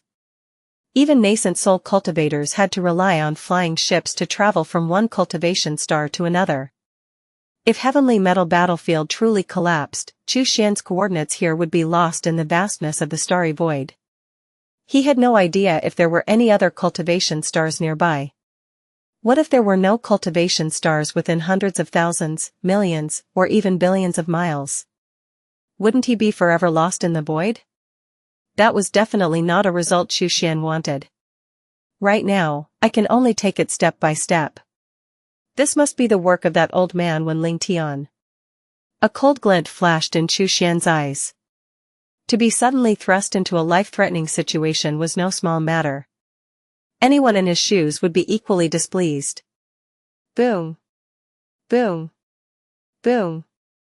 Spiritual chi-based spells continuously bombarded the ancient beasts outside the city. After a period of relentless bombardment, the ancient beasts still showed no signs of retreating. A few nascent soul cultivators from the first and second levels of nascent soul began to feel their spiritual chi depleting and had no choice but to sit down and meditate to recover. Nascent soul cultivators of the first and second levels didn't want to use large spirit stones to restore their chi. With the formation still active, they hoped to rely on the natural spiritual chi of the world to recover slowly. However, as they meditated, they soon realized something was wrong.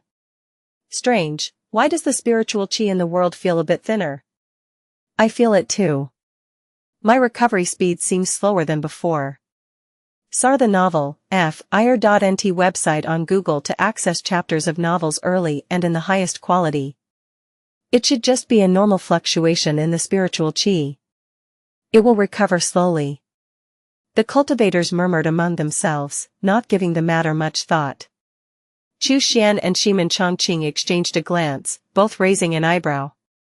Ximen Changqing whispered via voice transmission, "Looks like the formation has activated." Oddly enough, when the Heavenly River True Master assigned me this task, he clearly said the activation would be 5 days later. Xuan thought for a moment. Perhaps he gave you a false timeline. The true activation time was given to Miaoyong, the one who holds the array plate. Ximen Changqing's expression froze. Upon further reflection, he realized that this was very likely the case.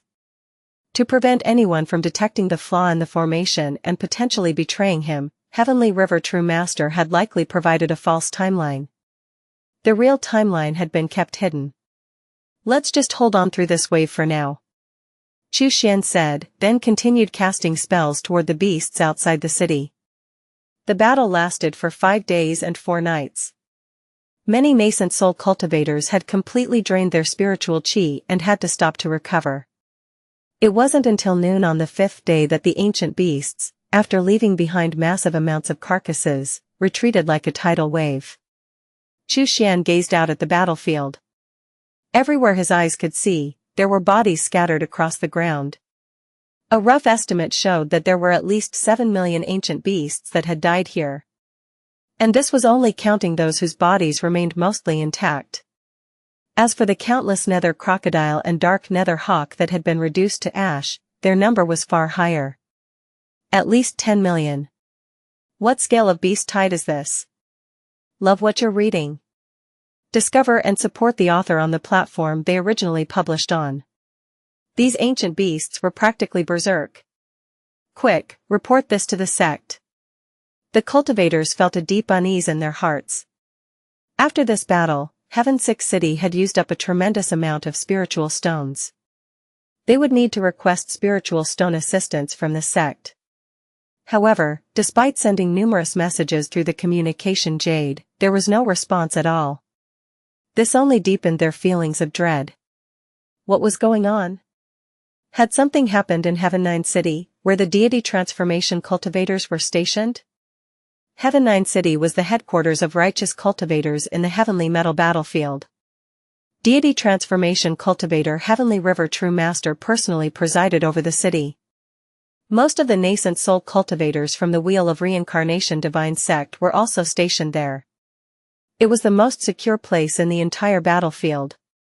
How could these ancient beasts have affected it?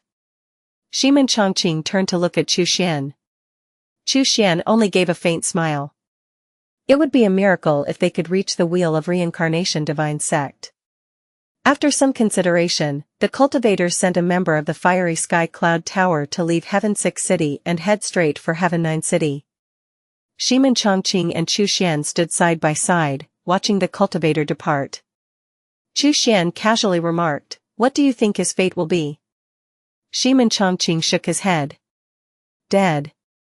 How exactly he dies, though, is unclear." He sighed lightly. As for Miaoyong, Xuan shook his head. "Don't go there. Since it's the location of the formation that absorbs spiritual qi, there will certainly be heavy guards. Going there now will only raise their suspicions." Ximen Changqing let out a bitter laugh. Time passed second by second. As night fell, a sudden, massive shift took place in the heavens and earth. The dim, gray sky seemed to tremble, and the cracked, barren ground began to shake violently. Everyone's heart skipped a beat. Could it be that the ancient beasts were coming again? Everyone turned their eyes toward the source of the tremor. Sure enough, countless ancient beasts reappeared, charging toward Heaven 6 City with reckless abandon. Everyone, prepare to face them, Ximen Changqing sighed, then flew up to the city wall with the other nascent soul cultivators to meet the oncoming ancient beasts in battle. The battle raged on for another 5 days and 4 nights. Even the trembling foundation establishment cultivators in the city had to climb onto the walls, filling the golem beasts with spiritual stones and participating in the fight. Fortunately, the city's protective formation remained intact throughout. Although the foundation establishment cultivators were terrified, none of them were killed or injured. When the battle ended, every nascent soul cultivator was left utterly exhausted. As they sat down to absorb the spiritual qi from the heavens and earth to recover, they were shocked to find that the spiritual qi density in the heavenly metal battlefield had decreased by at least 50%. What's going on? The spiritual qi density has dropped again. I felt it too. It's a serious drop. I used to recover 10% of my spiritual qi after meditating for an hour, but now it takes 2 hours. The ancient beasts might attack again. If we can't recover our spiritual qi, we'll be in danger. The cultivators were deeply shocked. The foundation establishment cultivators were less affected, but the nascent soul cultivators were especially troubled. They had grown accustomed to living in an environment with high concentrations of spiritual qi. Now, with the sudden drop in density, it felt like fish being pulled out of the ocean and thrown into a small stream. Every moment felt extremely uncomfortable. For Xuan, however, the feeling wasn't as intense. He had spent much time in Blue Star, so he was familiar with environments where spiritual qi was scarce. Even if a nascent soul cultivator found themselves in a completely spiritual qi-deprived environment, it would still take at least 1 or 2 months to fully deplete their internal spiritual qi. Of course, with the current onslaught of ancient beasts attacking the city, that process would accelerate significantly. At this rate, cultivators will only grow more fatigued, and the consumption of spiritual stones will increase rapidly. The protective formation will eventually collapse, and when that happens, the ancient beasts will breach the city. Xuan pondered for a moment, then smiled faintly. This was the perfect opportunity. When the formation breaks, he could plunge into the midst of the ancient beasts, use the chaos to escape, and return to Blue Star. That way, everyone would believe he perished in the battle. He could then stay in Blue Star for 10 or 20 years, cultivating and growing stronger, before returning to the heavenly metal battlefield. But before that, he needed to gather a significant amount of spiritual stones. Otherwise, even if he went to Blue Star, he wouldn't be able to cultivate effectively. He had previously been forced to return to the heavenly metal battlefield because he ran out of spiritual stones. There's a medium spiritual stone mine near Heaven 6 City, he mused. Although it's not as large as the one near Heaven 4 City, it's still a good size. My current goal is to seize that mine and take all the medium spiritual stones for myself. Chapter 354, To live freely and happily, one must become stronger plus, turn off reset. At the central square of Heaven 6 City, the nascent soul cultivators gathered together. Xuan counted, and there were 11 nascent soul cultivators in total. The majestic sword sect included only Ximen Changqing and himself. The fiery sky cloud pavilion, with 5 cultivators, led by Xianxia. The red flame temple, with 4 cultivators, led by Xian. Xianxia cleared his throat and spoke solemnly, "Fellow Taoists, the top priority now is to understand what exactly is happening in the heavenly metal battlefield. Why has the spiritual chi density suddenly decreased? Why have the ancient beasts gone mad and attacked the city? Now even the communication through the transmission jade is disrupted. We must send someone to other cities to seek assistance." Xian's expression remained calm. During the second battle with the ancient beasts just now, the connection through the transmission jade had already weakened significantly. After the battle ended, the connection was completely cut off. This meant that every city and outpost had turned into isolated islands amidst the stormy sea.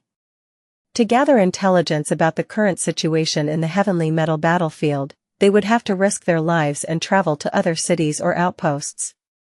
Xian spoke in a low voice, "Fellow Taoist didn't your fiery sky cloud pavilion send someone to Heaven City? Has there been any news?" Xianxia fell silent for a moment and took out a shattered jade token. "I had a deep bond with my junior brother. We both had life tokens with drops of our blood in them. This is the life token of my junior brother. If he dies, the token will shatter." Upon seeing the shattered life token, Ximen, Changqing, Xian, and the others fell silent. It was clear that the fiery sky cloud pavilion cultivator had met an unfortunate end.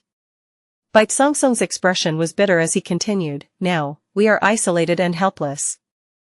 Our spiritual chi and stored spiritual stones are rapidly depleting. At this rate, within a month, we will be reduced to golden core cultivators. If we don't break out, we will inevitably die. But where to break out to? That is a life and death decision. Fellow Taoists, who is willing to venture out to gather information?" The nascent soul cultivators looked at one another in silence. After a long pause, one of them suddenly spoke, "Now that the ancient beasts are rampant, if we go out to gather information, we're likely to meet the same fate as fellow Taoist Bai's junior brother." He spoke what everyone was thinking. No one was willing to take the risk and leave their hope of survival to others. Xuan noticed someone whose eyes were shifting, as if wanting to speak, but after a few moments of hesitation, they stayed silent. After thinking for a while, Xuan figured out what they were thinking. "I have an idea," Xian suddenly spoke. "There are still Foundation establishment cultivators in the city, let them go out and scout." Everyone turned to look at him. Xuan couldn't help but laugh quietly to himself. Xian was the quickest to voice what everyone else had been too afraid to say. Xian continued, "I believe everyone has noticed. These ancient beasts won't keep attacking forever. We just need to send out the Foundation establishment cultivators while they rest. Whoever dies will prove that the path is impassable." Xianxia frowned, "Fellow Taoist Xiao, how can you say that? If we do such a thing, what difference is there between us and the demon cultivators? This tale has been pilfered from Royal Road.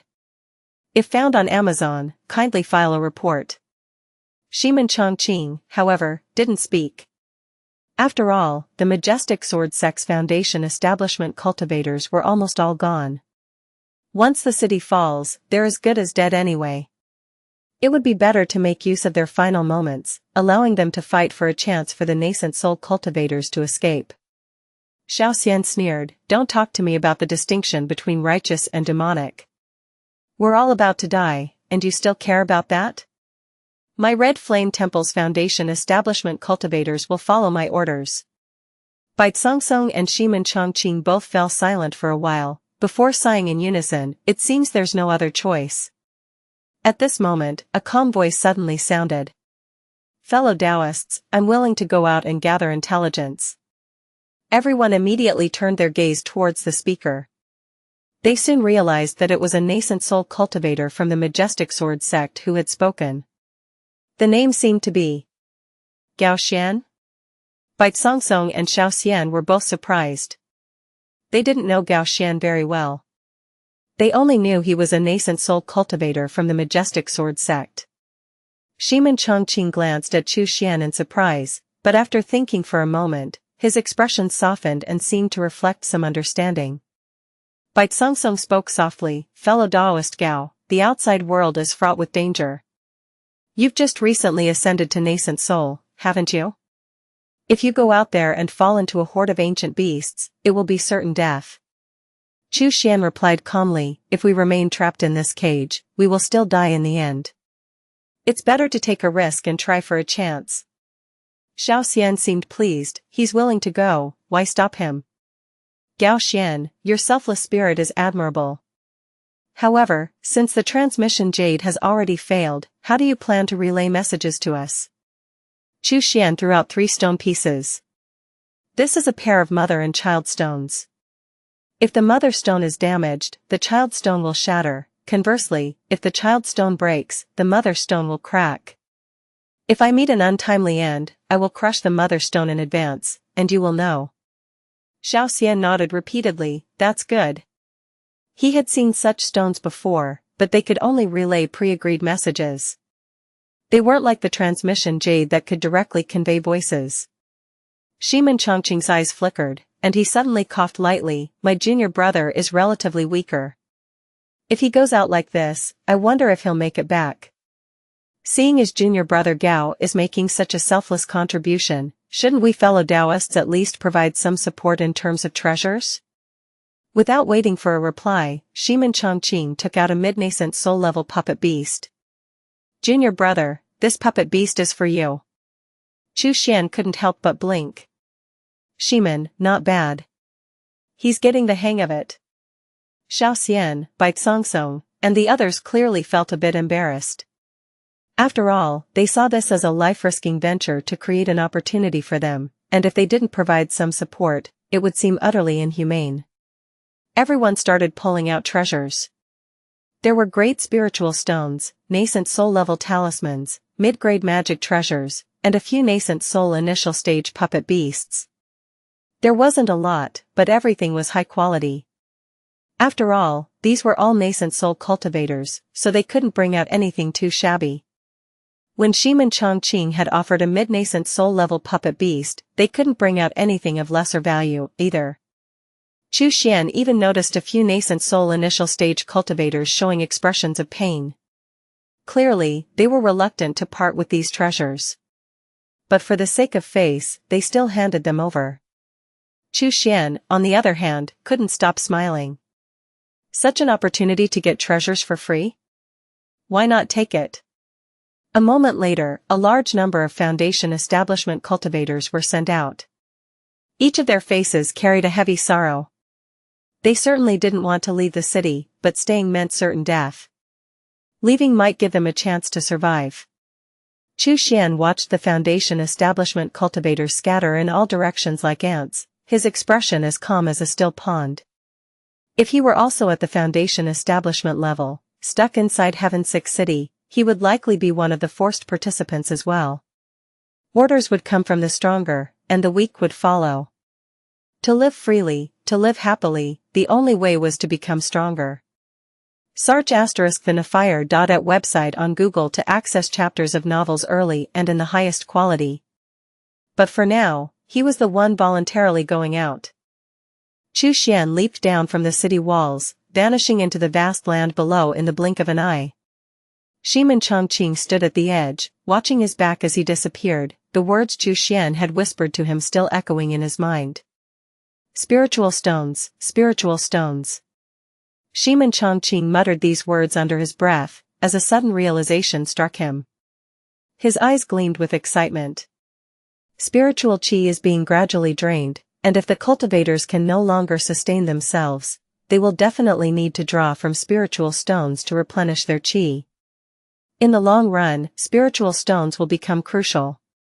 He paused, a flash of understanding crossing his face. I knew it. He wouldn't just go out to explore for us. He must be going for the spiritual stone mine. Ximen Changqing's excitement grew. When Xuan first volunteered to go out and scout, Ximen Changqing had thought he was either being reckless or had lost his mind.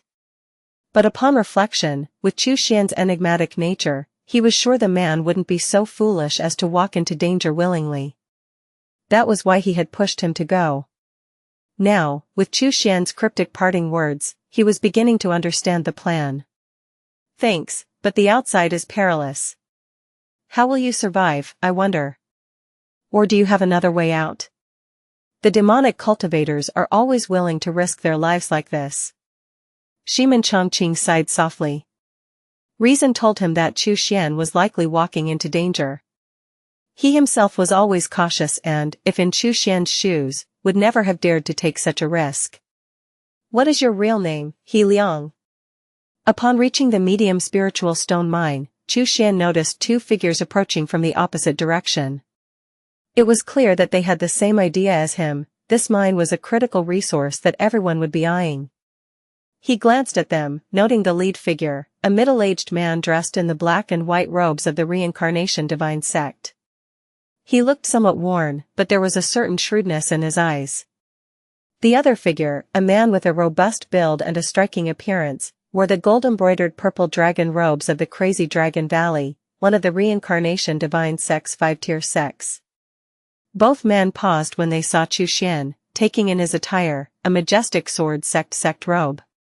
They relaxed somewhat but still kept a cautious distance, their movements clearly measured. It was obvious they didn't naively believe that Xian was simply a disciple of the majestic sword sect just because of his robes. The demonic cultivators were known to disguise themselves in the attire of righteous sects when needed. I am Longchen of the Dragon's Roar Valley. May I ask, who might you be? The handsome nascent soul cultivator spoke first. Xian bowed respectfully, his hands clasped. I am Gao Xian of the majestic sword sect. It is an honor to meet a fellow cultivator from Dragon's Roar Valley. Upon witnessing his courteous manner, the nascent soul cultivator from the reincarnation divine sect nodded with satisfaction. My name is Beitang Han, he said. Xian deepened his bow. Ah, it is the esteemed senior brother Beitang. I have long heard of your name. My apologies for not properly greeting you sooner. This tale has been unlawfully lifted from Royal Road. Report any instances of this story if found elsewhere. The term fellow Daoist was a somewhat distant and formal address. By calling the other senior brother, Xian was clearly placing himself in a humble position, elevating the other's status. Beitang Han smiled with approval upon hearing this, his expression softening as he acknowledged the humility. He glanced sideways at Longchen. Longchen subtly nodded, stepping aside with deliberate slowness. Beitang Han's voice was warm as he spoke. Junior brother Gao, we both hail from Heaven 7 City. From your direction, you must come from Heaven 6 City, correct? How is the situation there? Have the beasts attacked your city as well?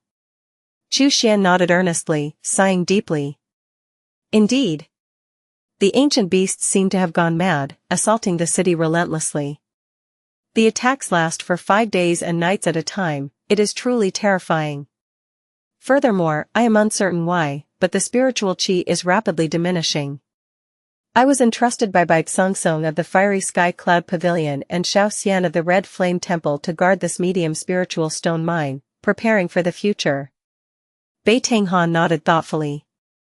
Bai Xangsong and Xian. I have met them once. It seems they are wise to realize the importance of spiritual stones in advance. He then noticed something and pointed. Ah, junior brother Gao, it seems someone else is approaching. Perhaps they are from Heaven 6 City as well. Do look over there. Xian turned quickly, following Beitang Han's gaze. At that moment, Longchen, who had already shifted to the side, gave a sly grin. He flicked his finger, and a golden ring shot out with sudden speed. In the blink of an eye, the ring expanded dozens of times, aiming to ensnare Xian. Beitang Han also formed a spell with his fingers, preparing for any unforeseen circumstances. However, he felt that with Longchen's capabilities, killing this Gao Xian would be a simple task, one that required no effort from him. The reason he had cast a spell was simply out of a habitual caution. After all, those who failed to be careful in the past had long since perished in the cultivation years gone by. It was impossible for them to have survived this long otherwise. My ability to gather spiritual qi seems to have slowed down, Beitang Han thought, an odd sensation flickering in his mind. The next moment, a crisp cracking sound echoed in the air. Beitinghan fixed his gaze and was stunned to see that the golden ring magic treasure was shattered in an instant. Countless golden fragments scattered across the ground, falling in a chaotic shower. He was about to speak, but then he heard Long Chen emitting choking sounds, desperately clutching his neck. However, a deep crimson line had already appeared across his throat. With a sharp crack, Long Chen's head flew off. Blood spurted into the sky in a wild arc. Long Chen's nascent soul, wrapped in his spiritual essence, attempted to flee. But in the blink of an eye, it was caught by an invisible, intangible hand that gripped it effortlessly. In an instant, both Long Chen's lifeless body and nascent soul were taken away. Beitinghan turned his gaze to Gao Xian. The other was already walking toward him with a smile on his face. Beitinghan stood frozen, his mouth agape. He knew Long Chen's strength well. At the very least, Long Chen was capable of contending with a nascent soul cultivator at the 5th level without falling behind. Yet now, he had been easily slain? Even his defensive magic treasure had not been deployed. Without a moment's hesitation, Beitinghan immediately released the spell he had been holding. Blue sword energy surged forth, the air rippling like water. Simultaneously, he summoned a set of 36 water-blue miniature swords, which shot out like lightning, aimed directly at Gao Xian's vital points. Beitinghan slapped his storage bag and summoned 2 beads, one black and one white. As the beads collided, a thick, gray mist spread out, cloaking his surroundings. Chu Xian raised his hand, and with a single gesture, a massive ice god pillar materialized out of nowhere. It instantly froze the blue sword energy in midair. With a powerful motion, Chu Xian opened his clenched fist. The ice god pillar shattered into countless icy fragments, which then collided with the 36 miniature water-blue swords. The speed of the swords dropped drastically. Within less than 20 breaths, they were battered and deformed. Ice god pillar? How could you possibly know this technique? Beitinghan's shocked voice came from within the mist. This technique could only be learned by cultivating the mysterious heavenly ice soul scroll. Wasn't this person from the majestic sword sect? It was impossible for him to possess such a technique. Search *thenovelfire.net website on Google to access chapters of novels early and in the highest quality. Chu Xian remained silent, charging straight into the gray mist. With the mist shrouding him, Beitinghan was certainly accumulating some powerful spell. Such spells were typically vulnerable to interruption. You think I'm just gathering energy for a spell? How foolish. Few know that I, Beitinghan, am a body cultivator of the 31st level. Engage me in close combat. You are courting death. Beitinghan sneered viciously. Chapter 356, Huge Corpse at the Bottom of the Sea+, Turn off reset. Beitinghan roared in fury, and from the 36,000 pores across his body, blood energy erupted. His figure immediately swelled, as if inflated by a mighty force. His muscles bulged, resembling hard, unyielding rock. Veins rose and twisted beneath his skin, like furious, coiling dragons. White mist poured from his nostrils, resembling the breath of a serpent or dragon. He truly looked like a devil in human form. Die. Beitinghan held, his fists hammering toward Chu Xian's head. Chu Xian, seeing that his opponent didn't retreat but instead charged straight at him, revealed a pleased smile. Good, good, good. It was common to encounter cultivators who fled at the slightest provocation. But it was rare to meet one who, upon disagreement, charged right into close quarters. You may not know, but I've dabbled in body refinement myself. Chu Xian smiled faintly. He raised his fist and struck. Great extinguishing thunder fist. In that instant, the attack arrived before the sound, and with terrifying speed, his fist struck Beitinghan's face, right through his nose and skull. The force was like a steel hammer, unstoppable as it shattered Beitinghan's nose and pulverized his skull. When the punch stopped, Beitinghan's head was completely pierced through. Red blood, white brain matter, and shattered bone fragments mixed together, splattering in all directions. Before Bei Tanghan's nascent soul could even attempt to escape, Xuan gathered his spiritual consciousness and formed the sky-tearing cold palm, forcibly pulling out the nascent soul. Next came the usual routine. Into the heavenly corpse tower, the soul bound to the sky-shielding umbrella. Since Bei Tanghan was also a competent body refiner, his physical body naturally attracted the corpse puppet's attention. For the three corpses of the Long, Hu, and Bao, this was an unparalleled feast.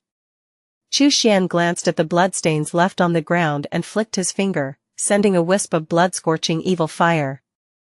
The purple-black flames flared up as they touched the blood, quickly consuming everything in the area. In the blink of an eye, the blood and traces of the battle were turned to ash. Even a deity transformation cultivator would fail to detect any trace of what had transpired. These two clearly realized the importance of spiritual stones and headed straight to the spiritual stone mine. Xuan's expression was indifferent. With long strides, he entered the medium spiritual stone mine.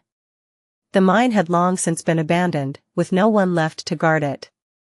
At the entrance were several golden core-level puppets and puppet beasts that had been left behind. The rest were mining puppets, tasked solely with extracting spiritual stones.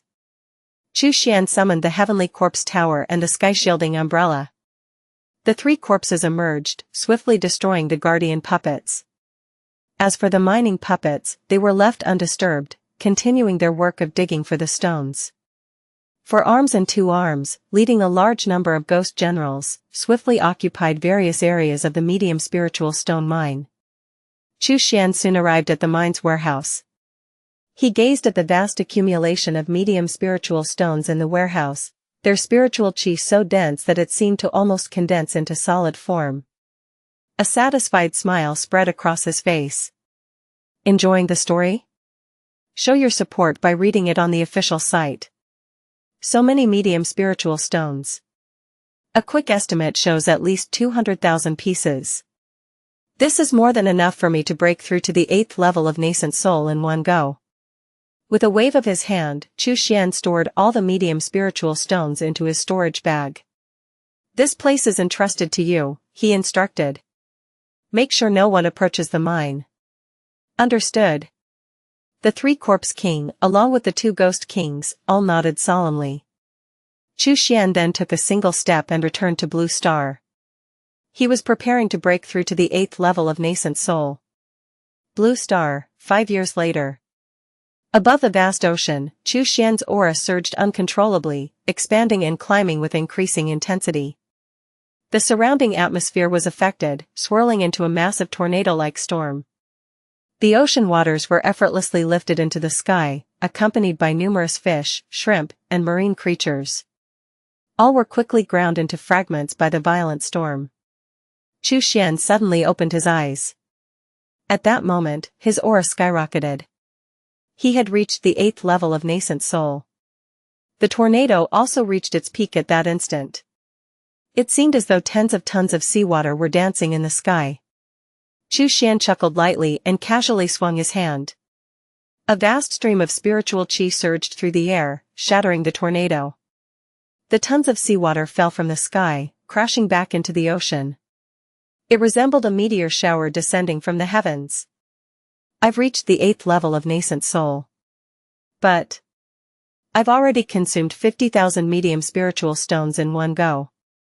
The consumption rate is too fast. Xuan sighed wryly. In the end, medium spiritual stones couldn't compare to large spiritual stones. In environments where spiritual chi was scarce, maintaining it required constant consumption of stones. The taste of the seawater.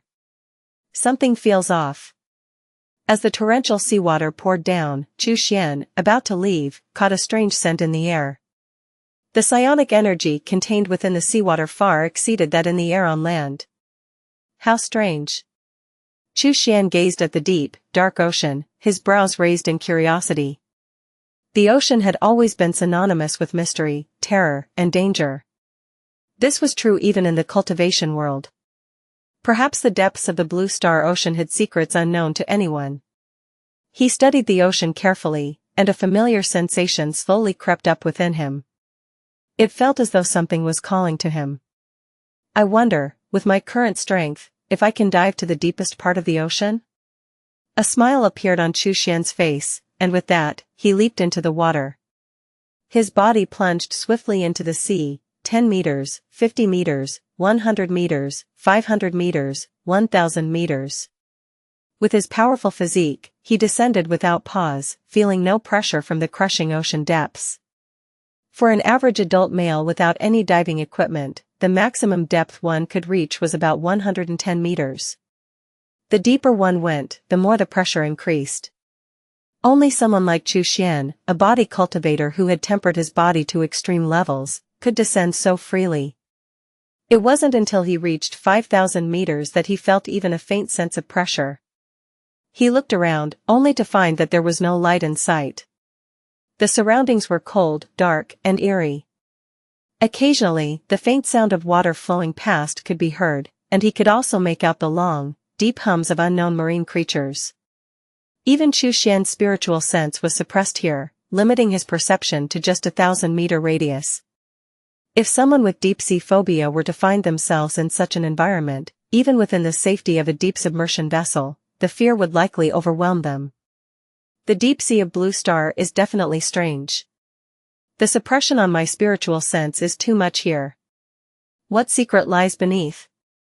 Xian's curiosity grew stronger.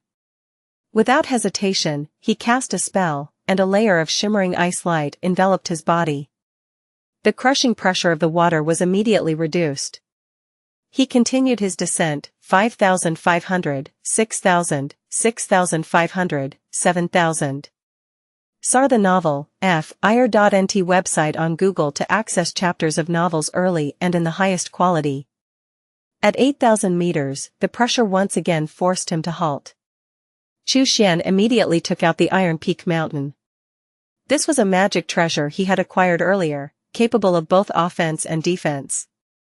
The moment Iron Peak Mountain appeared, the pressure once again lessened. Xian continued downward, 8,500, 9,000, 9,500, 10,000. At this depth, Xian's spiritual sense could only reach a radius of 500 meters, but even so, he saw the enormous, sprawled-out figure of a giant corpse. The corpse's heart emitted a soft, blue glow. Xian's gaze sharpened. He immediately recognized what was emitting the blue light. It was a psionic cube. Chapter 357, The Area Ahead, I'll explore it later plus, turn off reset. The psionic cube. Xian had already collected a full set of them on Blue Star. Even now, it diligently produced the flesh and blood of the dark Nether falcon every day to accelerate his body tempering process. To his surprise, another one was here? Xian furrowed his brows, lost in thought. Previously, when he had ventured to Sol Star, he had learned that the psionic cubes were distributed by the Sol Star inhabitants.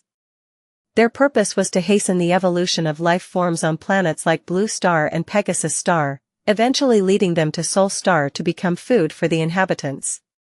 However, after Xian had slain the greedy king and the slaughter king, and explored their memories, he had failed to uncover the origins of the psionic cube.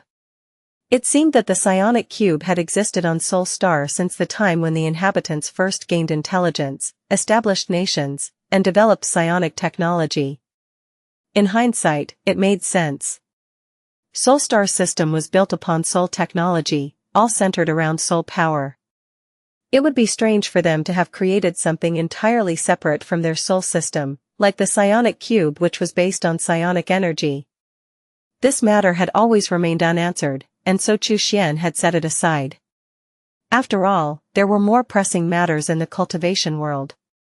But now, seeing the psionic cube again, these old thoughts resurfaced in his mind. The origin of the psionic cube remained a mystery. This giant corpse is humanoid. Blue Star doesn't have humanoid creatures like this. And what are those humanoid creatures that are devouring the giant corpse? Zombies? Xian pondered. At this depth of 10,000 meters, the ocean of Blue Star must have undergone some strange mutations. Even with his body tempered to the 38th level, Xian had to use all his strength to endure the pressure at this depth. Yet, the giant corpse remained intact, not crushed by the immense weight of the ocean. The humanoid creatures were able to move freely, even while devouring the giant corpse, without being affected by the sea's pressure. This suggested that their physical strength was incredibly formidable. Of course, it was also possible they possessed unique abilities, like creating a biological field around themselves to negate the weight of the water. These creatures are no simple matter. I cannot risk myself without knowing their true strength. Xuan thought for a moment, then shook his head decisively. With their strength unknown, the only thing he would gain from this encounter was another psionic cube, but the potential benefit wasn't worth the risk. Why are there green seaweeds at the bottom of the 10,000-meter deep sea? Xuan suddenly noticed a patch of tender green seaweed growing beneath the giant corpse. The humanoid creatures dropped the remnants of the meat they devoured, and these pieces were quietly absorbed by the seaweed. The humanoids seemed entirely focused on eating, unaware that the seaweed was quietly feeding off their scraps. Xuan frowned, deep in thought. At 10,000 meters underwater, where no sunlight reached, green plants should not be able to grow. Xuan didn't approach any closer. Instead, he turned and left. The area ahead would have to wait for another day to be explored. Once he tempered his body to the 40th level and reached full mastery in his nascent soul stage, he would return to uncover the secrets here. It could wait. In the heavenly metal battlefield, at the medium spiritual stone mine, Xuan listened to Hu's report, and could not help but shake his head repeatedly. Why is everyone so fixated on this medium spiritual stone mine? This tale has been pilfered from Royal Road. If found on Amazon, kindly file a report. He had been cultivating on Blue Star for 5 years, and it had been half a year since he last visited the heavenly metal battlefield. According to Hu's report, in the past 6 months, no fewer than 4 nascent soul cultivators had arrived, each intending to take control of the medium spiritual stone mine.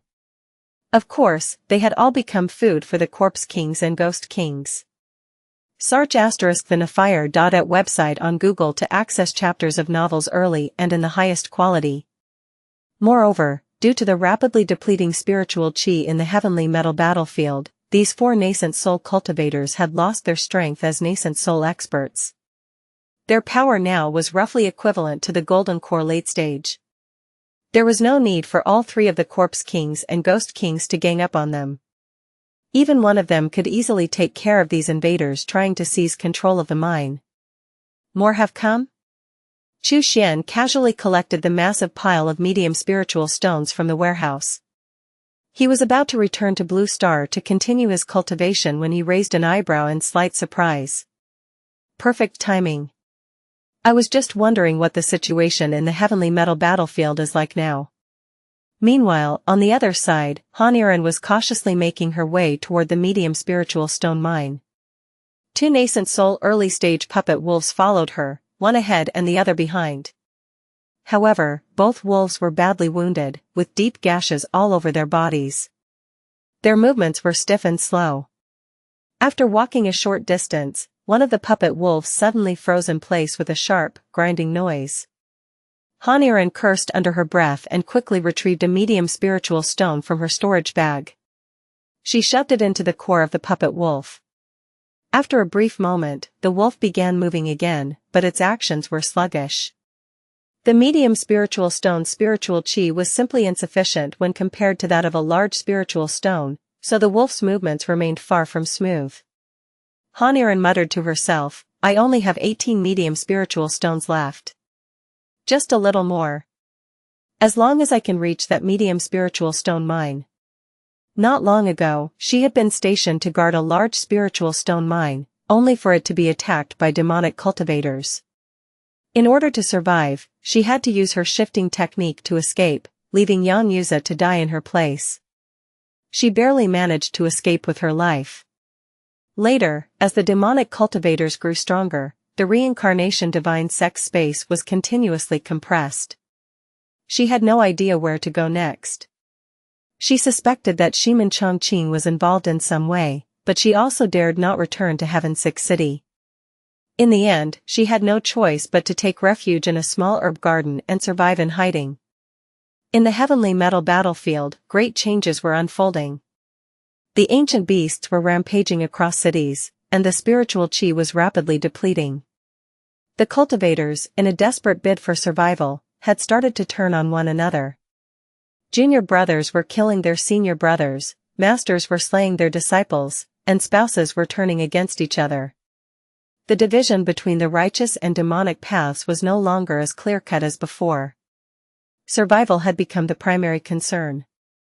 Fortunately, Xianxia still had a sufficient supply of spiritual stones, which allowed her to barely maintain her nascent soul first-layer cultivation.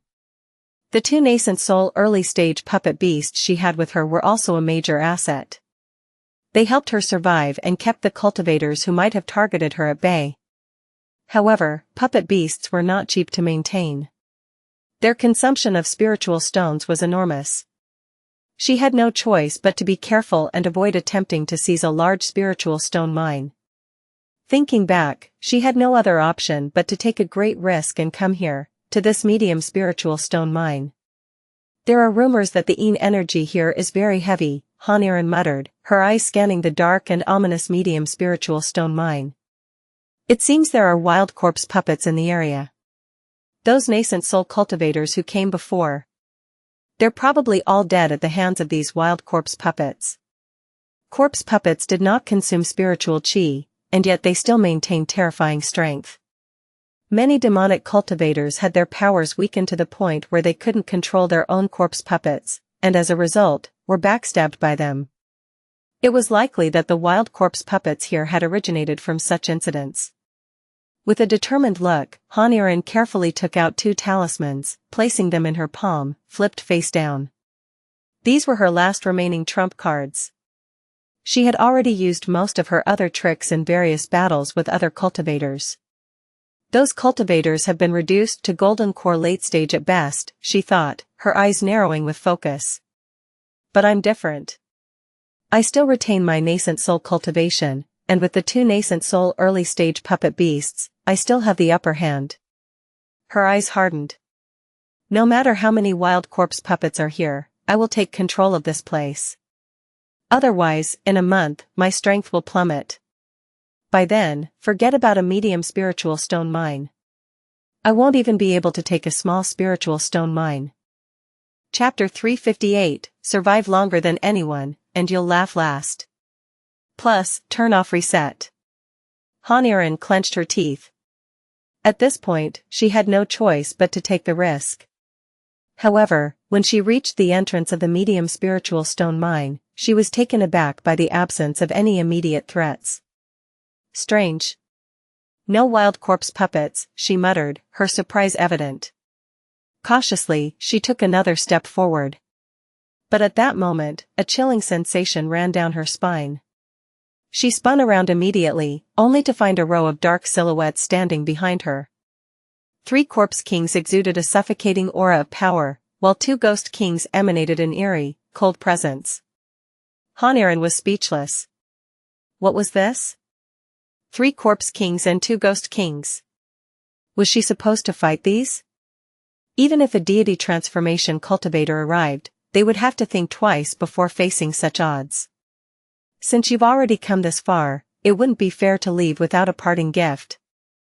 A voice, smooth and mocking, came from behind her. Xianxia froze. She recognized that voice. It was familiar. Whipping around, she saw a figure emerging from the darkness, Gao Xian. You. Xianxia was stunned. How was Gao Xian here? And those corpse kings and ghost kings, were they under his control? When did he cultivate so many corpses and raise so many ghosts in secret? Wasn't he worried about being backstabbed by his own corpse puppets and ghosts? Gao Xian smiled faintly. Xianxia, I honestly didn't expect it to be you. I didn't think you were still alive. Xianxia forced out a smile that was more painful than crying. Junior brother Gao, we've been fellow disciples. Can't you give me a way out? Chu Xian shook his head with a smile. No way. Xianxia, with a look of feigned innocence, slowly took a few steps closer to him. Her clothes suddenly slid off her shoulders, revealing pale, delicate skin and her smooth, unblemished chest. "Junior brother Gao, I know you've always admired my body. As long as you want, you can do anything to me." Han Iren moved gracefully, her eyes fluttering seductively. Chu Xian raised an eyebrow in surprise. "Really? Anything?" With a soft giggle, Han Iren reached behind her back, activating a hidden talisman as she closed in further, her voice like a silken whisper, "Of course." Chu Xian smiled, his gaze cold and calculating. "In that case, let me search your soul." Before Han Iren could react, Chu Xian's spirit sense coalesced into the sky-tearing cold palm, crashing directly into her sea of consciousness. Han Iren screamed in agony, her body instantly freezing in place. Hu darted forward, and with a swift tug, he ripped Han Iren's right arm off as she tried to activate her talisman. "How dare you make a move on the master, humph." Hu snorted disdainfully from his nostrils. Chu Xian immediately activated his soul search technique. Moments later, Han Iren's neck snapped, and her lifeless body was casually tossed into the appropriate place. It's hard to believe that only half a year has passed, and the heavenly metal battlefield has changed so drastically, Chu Xian mused, stroking his chin with a light click. His eyes gleamed with intrigue. From Han Iren's memories, he learned that the concentration of spiritual qi had plummeted drastically. It was now only about 1/10 of what it had been at the beginning. Taken from Royal Road, this narrative should be reported if found on Amazon. Nascent soul cultivators, whether in the early or middle stages, had mostly fallen to the level of golden core cultivators, unless they had a vast supply of spiritual stones. As for those in the late nascent soul stage, they still retained a bit of their golden core late-stage strength. As for deity transformation cultivators, although Han Iren had never witnessed Heavenly River true master of the reincarnation divine sect in action, she could tell that his strength must have dropped considerably. However, no one dared to probe the current strength of Heavenly River true master. After all, such an experiment would cost one's life. The situation in the heavenly metal battlefield now was such that treasures that could restore spiritual qi had skyrocketed in price. Many cultivators had to trade their magic treasures, talismans, and other valuable items just to exchange for spiritual stones and pills, so they could sustain their cultivation levels and prevent further decline. After all, if the spiritual qi continued to diminish too rapidly, even magic treasures and talismans would become useless. At that point, possessing vast treasures would mean nothing. It would be far more beneficial to trade them for pills and spiritual stones. As long as I survive longer than everyone else, I'll be the one laughing in the end. Gao Xian smiled faintly. This is a great opportunity to acquire treasures. Many cultivators, desperate to survive, are forced to sell off their magic treasures, talismans, and even secret techniques at discounted prices. Fortunately, I've taken control of a medium spiritual stone mine, so I still have some spiritual stones. Chu Xian then thought of the large spiritual stone mine near Heaven 3 City. If he could take that over, he would truly become a rich man in the heavenly metal battlefield. However, the demonic cultivators had seemingly destroyed the entrance to the large spiritual stone mine. Other cultivators would likely find it difficult to enter. The mine might still be unoccupied. With that thought, Chu Xian immediately gathered Long Hu Bao, and some mining puppets, then set off towards the large spiritual stone mine. As for 2 arms and 4 arms, they remained behind to guard the area. Heaven 3 City had now become a paradise for corpses. Originally, this city had been the stronghold of Heaven 4 Palace, a faction under the banner of the heaven-shaking divine sect. However, after the rapid decline in the spiritual qi concentration across the heavenly metal battlefield, many of the cultivators in Heaven 4 Palace were horrified to discover that they could no longer control their corpse puppets. In the end, they were all devoured by their own creations. The Heaven 4 Palace cultivators followed a strategy focused on this sea of corpses. The corpse puppets they created were not particularly refined but numerous. Even a mere foundation establishment cultivator would have 3 or 4 corpse puppets under their command, and nascent soul cultivators would maintain hundreds or even thousands. When such a large number of corpse puppets turned against their masters, the results were catastrophic. After careful consideration, the Heaven 4 Palace cultivators had no choice but to evacuate Heaven 3 City overnight and retreat to Heaven 3 City. This left Heaven 3 City completely overrun by corpse puppets. Search the Nelfer.net website on Google to access chapters of novels early and in the highest quality. Without any cultivators guarding the city, the ancient beasts soon flooded in, quickly engaging in fierce battles with the corpse puppets. The beasts would retreat during the day, only to return at night. The corpse puppets were more than happy with this arrangement, as the blood and flesh of the ancient beasts were full of vitality, just the type of nourishment they craved. To anyone unaware, it might have seemed as though the ancient beasts and corpse puppets were engaged in a joint military exercise. Now, Heaven 3 City had become a living hell. Any cultivator with even a modicum of sense would avoid the area. Around Heaven 3 City, numerous outposts were scattered, including spiritual stone mines, spiritual herb gardens, and spiritual wood forests. After the cultivators of Heaven 3 City withdrew, most of them fled to Heaven 2 City, while a small group of cultivators took over the outposts in small teams. About 200 miles to the east of Heaven 3 City lay a medium spiritual stone mine. Xianxia and Wei Ji had long since conquered the mine and established their base there. However, this medium spiritual stone mine could only maintain the two of them at their current cultivation level without allowing their strength to drop too rapidly. It was insufficient to fully sustain their cultivation. At this moment, the two of them were busy repairing puppets. Wei Ji, being a puppet master, was highly skilled at the task and worked quickly and efficiently. As for Changqing, while he couldn't claim to be an expert in this field, he at least had some basic knowledge. Still, his movements were slow and clumsy in comparison to Wei Ji's.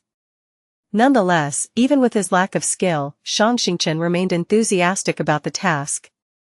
Wei Ji glanced at him and couldn't help but speak, "Fellow Taoist Shang, the art of puppetry is vast and profound.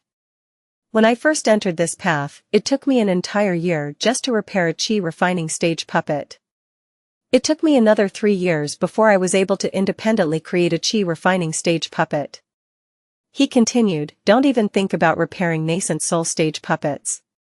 Even golden core stage puppets are beyond the reach of someone just beginning in this art. Better not waste time." Changqing chuckled, "How would I know if I don't try? Perhaps my talent in this path is extraordinary, but I've just never had the chance to explore it before." Seeing his serious expression, Wei Ji shook his head and decided not to say anything more. As night fell, Wei Ji finally lifted his bloodshot eyes and sighed in relief. "Fellow Taoist Shang, I've repaired 2 nascent soul initial stage puppets, 12 golden core late stage puppets, and I also repaired 20 mining puppets. We should head straight to the large spiritual stone mine. Otherwise, in just another month, these puppets will all be useless." He spoke with a sense of urgency. Changqing kept his gaze fixed on the puppet in his hands, shaking his head firmly. "No rush, no rush. It's not the right time to act yet. Many people have their eyes on this large spiritual stone mine. If we act first, we'll become targets." He then added, "These puppets aren't enough. Please, fellow Taoist Wei, repair a few more." After speaking, he took out more than a dozen puppets from his storage bag. Seeing the sheer number of puppets, Wei Ji instantly fell silent. He had been tirelessly repairing puppets day and night for the past few days. His eyes were bloodshot, and his energy was almost depleted. If he weren't a nascent soul cultivator, he would have likely collapsed by now. His current golden core mid-stage strength was largely the result of his constant work on puppets. "Fellow Taoist Wei, you don't want to?" Changqing looked at him, his gaze carrying an underlying meaning. "I, Changqing, don't like forcing anyone. If you're unwilling, forget it." Under the pressure of those eyes, Wei Ji suddenly felt a chill run down his spine. He couldn't help but smile bitterly. All right. I'll do it. The more puppets, the better. The more, the safer. I understand." Only then did Changqing nod with satisfaction. "Glad you understand, fellow Taoist Wei." After that, he sat down cross-legged, continuing to fiddle with the puppets. Hearing Xianxia's words, Wei Ji could only sigh. His thoughts drifted to Zhu Tian. The heavenly infinite sect's nascent soul cultivators, including himself, Xianxia, and Zhu Tian, had originally been assigned to Heaven 6 City for reinforcements, but their group was unexpectedly scattered. Eventually, the three of them ended up together. The two of them made their way swiftly toward the large spiritual stone mine. As they ventured, Wei Ji couldn't help but feel a sense of unease. He recalled the past, how the three of them had fled back to Heaven 3 City during the chaos of the Beast Siege and the rapid decline in spiritual qi. Changqing had acted with foresight, leading them to break out under the cover of night and seize control of this medium spiritual stone mine. But even a medium spiritual stone mine couldn't produce enough stones to sustain all three of them. Eventually, Zhu Tian had turned on them, but before he could even make a move, he collapsed, his body weakening and growing limp. You could be reading stolen content. Head to the original site for the genuine story. Wei Ji still vividly remembered that day. Xianxia had smiled as he drilled blood holes into Zhu Tian, planting spiritual herbs within his body. The once nascent soul cultivator was slowly transformed into a living furnace for the herbs. Xianxia and Wei Ji had continued to refine pills from the plants, prolonging their survival. As for Zhu Tian, his life force was completely drained, leaving his body a lifeless husk, as useless as a dry corpse. The dogs wouldn't even bother chewing on him. That chilling moment earlier made Wei Ji shiver. He felt as if an icy wind had surrounded him. He had a strong feeling that had he refused to help Xianxia, he might have shared Zhu Tian's fate. At dawn, Wei Ji had just closed his eyes for a brief rest when a distant rumble of magic attacks pulled him awake. Damn it. Can't they pick a better time to fight, he muttered, his eyes bloodshot as he glared in irritation. Anyone who disturbed his sleep would have to die. Xianxia quickly returned to the mine, lowering his voice. The fight at the large spiritual stone mine has started. It's between the falling sun demon fortress and the heavenly corpse palace. The leaders of both sides should still possess nascent soul initial stage power. Wei Ji immediately closed his eyes again. Forget it, I'll rest a bit more. Xianxia chuckled. Fighting is something we should get in on too. Wei Ji furrowed his brow. Can we win? Xianxia smiled confidently. Can't beat a whole group, but can't we beat just one? Even if we can only linger on the sidelines of the battle, grabbing a few storage bags would be worth it. Hearing this, Wei Ji immediately sprang to his feet. Let's go, no time to waste. The two of them quickly prepared the repaired puppets and left the medium spiritual stone mine, but not before leaving behind a few guard puppets to watch over the mine, just in case anyone decided to raid it while they were gone. As the battle outside the large spiritual stone mine raged on, Wei Ji's eyes narrowed. The area had been quiet for a long time.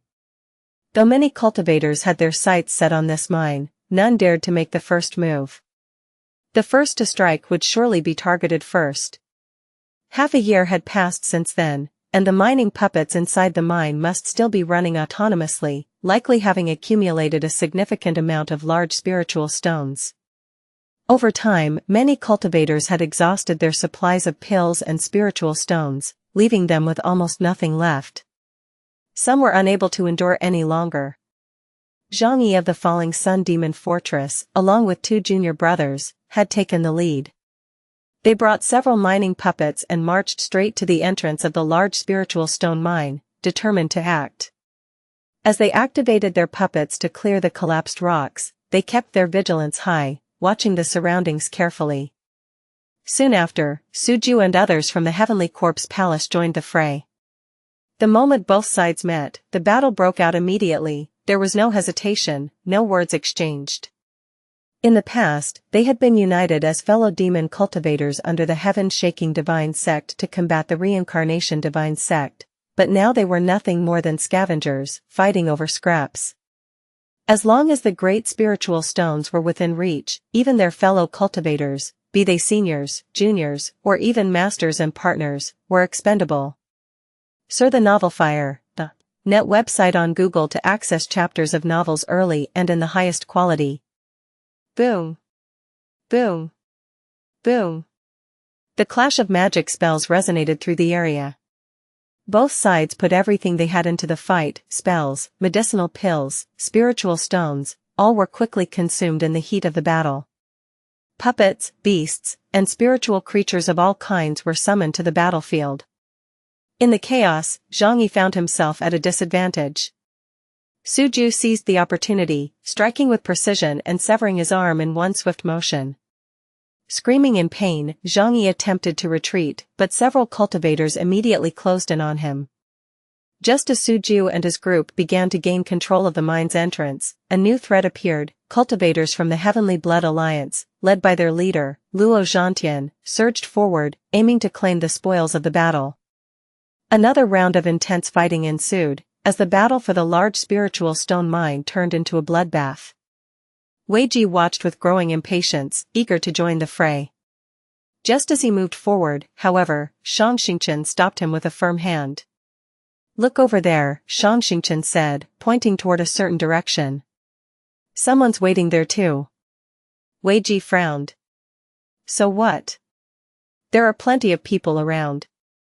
But Xianxia seemed puzzled. "I don't know, something about that figure seems familiar.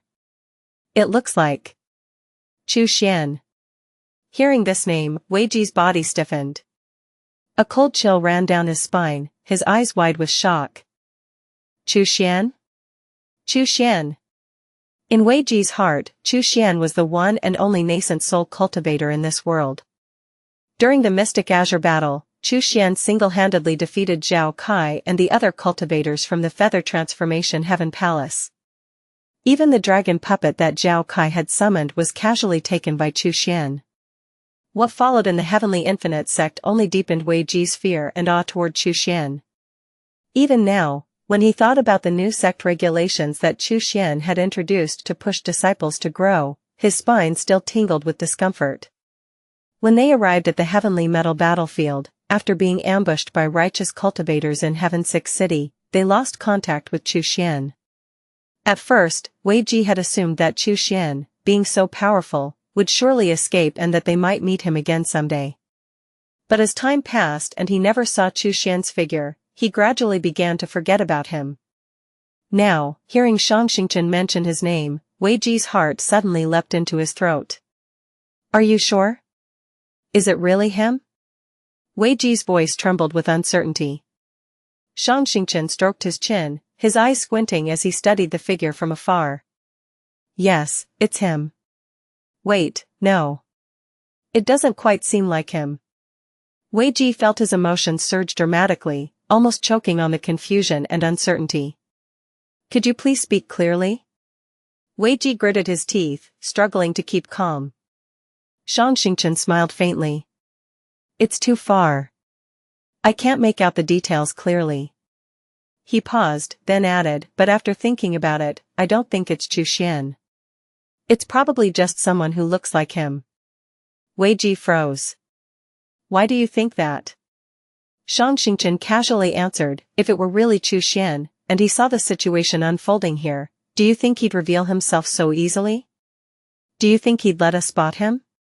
Wei Ji took a moment to think.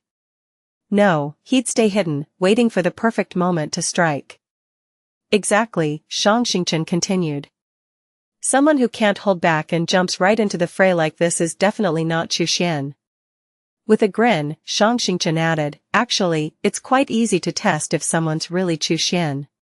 Wei Ji blinked in confusion. "Easy?" Changqing smiled knowingly. "Yes, wait for him to make a move." Wei Ji thought about it and nodded. He realized Changqing was right. After all, they'd fought alongside Chu Xian before and knew his methods. If Chu Xian had his eye on this large spiritual stone mine, he would undoubtedly take action. CTH Novel, ir.nt website on Google to access chapters of novels early and in the highest quality. As long as they saw someone using Chu Xian's familiar techniques, they'd be able to confirm with certainty that it was him. At this moment, Wei Ji's emotions were conflicted. On one hand, he looked forward to Chu Xian's appearance. After all, the three of them were all cultivators from the Heavenly Infinite sect, which meant they knew each other well and would be more suited to working together. On the other hand, he was reluctant for Chu Xian to show up. With Chu Xian's strength and abilities, if he realized what was happening in the battle, it was likely that the large spiritual stone mine would no longer be theirs. This tale has been pilfered from Royal Road. If found on Amazon, kindly file a report. Boom. Boom. Boom. More cultivators were forced to join the battle. The cultivators at the center of the fight were no fools. They wouldn't let the ones waiting on the sidelines take advantage of their hard work. So, the cultivators in the thick of the battle often deliberately targeted those hiding on the edges, forcing them into the fray. As a result, the battle became even more chaotic. Changqing and Wei Ji weren't exempt, they too were drawn into the maelstrom. On the other side of the battlefield, Chu Xian stood quietly, his aura completely retracted, watching as the cultivators fought fiercely. He was waiting for the perfect opportunity to make his move. His breath-concealing technique wasn't particularly sophisticated, but the cultivators engaged in battle were all suffering from varying degrees of weakened cultivation. Most had fallen to the golden core stage. And with the ongoing, intense battle, they were too focused on their enemies to notice anything around them. With no trace of his aura leaking out and his temperament under control, if these cultivators could still sense his presence, then something was seriously wrong. Changqing and Wei Ji are here, too. They haven't suffered too much of a decline in their cultivation. They probably took over a spiritual stone mine. Chu Xian observed the battlefield filled with flickering shadows, a smile tugging at the corner of his lips. Apart from Changqing and Wei Ji, he spotted many familiar faces. But they were mostly fleeting acquaintances. Let them fight it out, he mused. Once they've exhausted their tricks, I'll step in. Chu Xian remained completely at ease. Even though several spells passed dangerously close to him, he didn't flinch. After all, the spells weren't aimed at him. There was no need to dodge. If he dodged, his spiritual chi would fluctuate and he'd be detected. He was in no rush. The best time to strike was when everyone else had spent their resources and were no longer a threat. Chu Xian knew how to wait for the perfect moment to enter. The battle raged on. Many nascent soul cultivators had already fallen, their corpses littering the ground. Their faces still carried traces of unwillingness and death. In their respective cultivation realms, they were once nascent soul ancestors, held in high esteem, revered and respected by thousands. With a single order, legions of cultivators would carry out their every command. But here, on this battlefield, they were no more than pawns, fighting to the death. And worse, their spiritual chi had greatly diminished. Many were only at the golden core stage, and to put it bluntly, they died with less dignity than a dog. The cultivators who considered themselves weaker or had sustained serious injuries gritted their teeth and fled the battlefield, retreating far away, unwilling to fight any longer. Wei Ji was among them. He could only rely on his puppet beasts for protection, accelerating his escape. Now, only the most powerful cultivators remained in battle. From Heavenly Infinite Sect, Changqing. From Falling Sun Demon Fortress, Dongqi. From Heavenly Corpse Palace, Suzhou. From Celestial Sound Zen Temple, Miaochan. And from Red Flame Temple, Songlingfang. Indeed, even the righteous cultivators had set their sights on this large spiritual stone mine. In the heavenly metal battlefield, large spiritual stone mines were few and far between. Every one of them was now crucial for survival, a key to holding on until the very end. Among these 5, Songlingfang was the most powerful. A nascent soul 9th layer cultivator, his strength hadn't declined significantly and he still retained the battle power of the nascent soul mid-stage. Moreover, Songlingfang commanded 2 nascent soul tier puppets, one a nascent soul mid-stage puppet tiger, the other a nascent soul early-stage puppet wolf. With these, he absolutely dominated the battlefield. Changqing, Suzhou, and Dongqi had fought through several rounds of intense combat, and were now severely wounded. If the battle continued, they would inevitably lose. However, their spiritual stones and elixirs were almost depleted. If they couldn't achieve something from this battle, even if they miraculously escaped, it would all be in vain. Song Lingfeng laughed loudly. Master Miachan, these 3 devils are running out of steam. We should strike now and kill them. After this, we'll take over the large spiritual stone mine together. The ones on the left, leave them to me. Miachan nodded. Eliminating demons and defending the righteous path is my duty. She spoke, then slammed her hands on her ancient zither. The sound waves from the zither were sharp as a blade, targeting Dongqi. At the same time, Song Lingfeng summoned his massive magic treasure hammer, bringing it down with tremendous force. But it wasn't aimed at Xianxia or Suju. No, the hammer was aimed straight at Miachan. Feeling the powerful gust of wind coming from behind, Miachan's expression changed drastically. She immediately threw out a white whisk. Song Lingfeng. Why are you attacking me? Song Lingfeng grinned wickedly. If you hadn't been holding back, I would have killed these 3 devil cultivators a long time ago. I'm killing you first,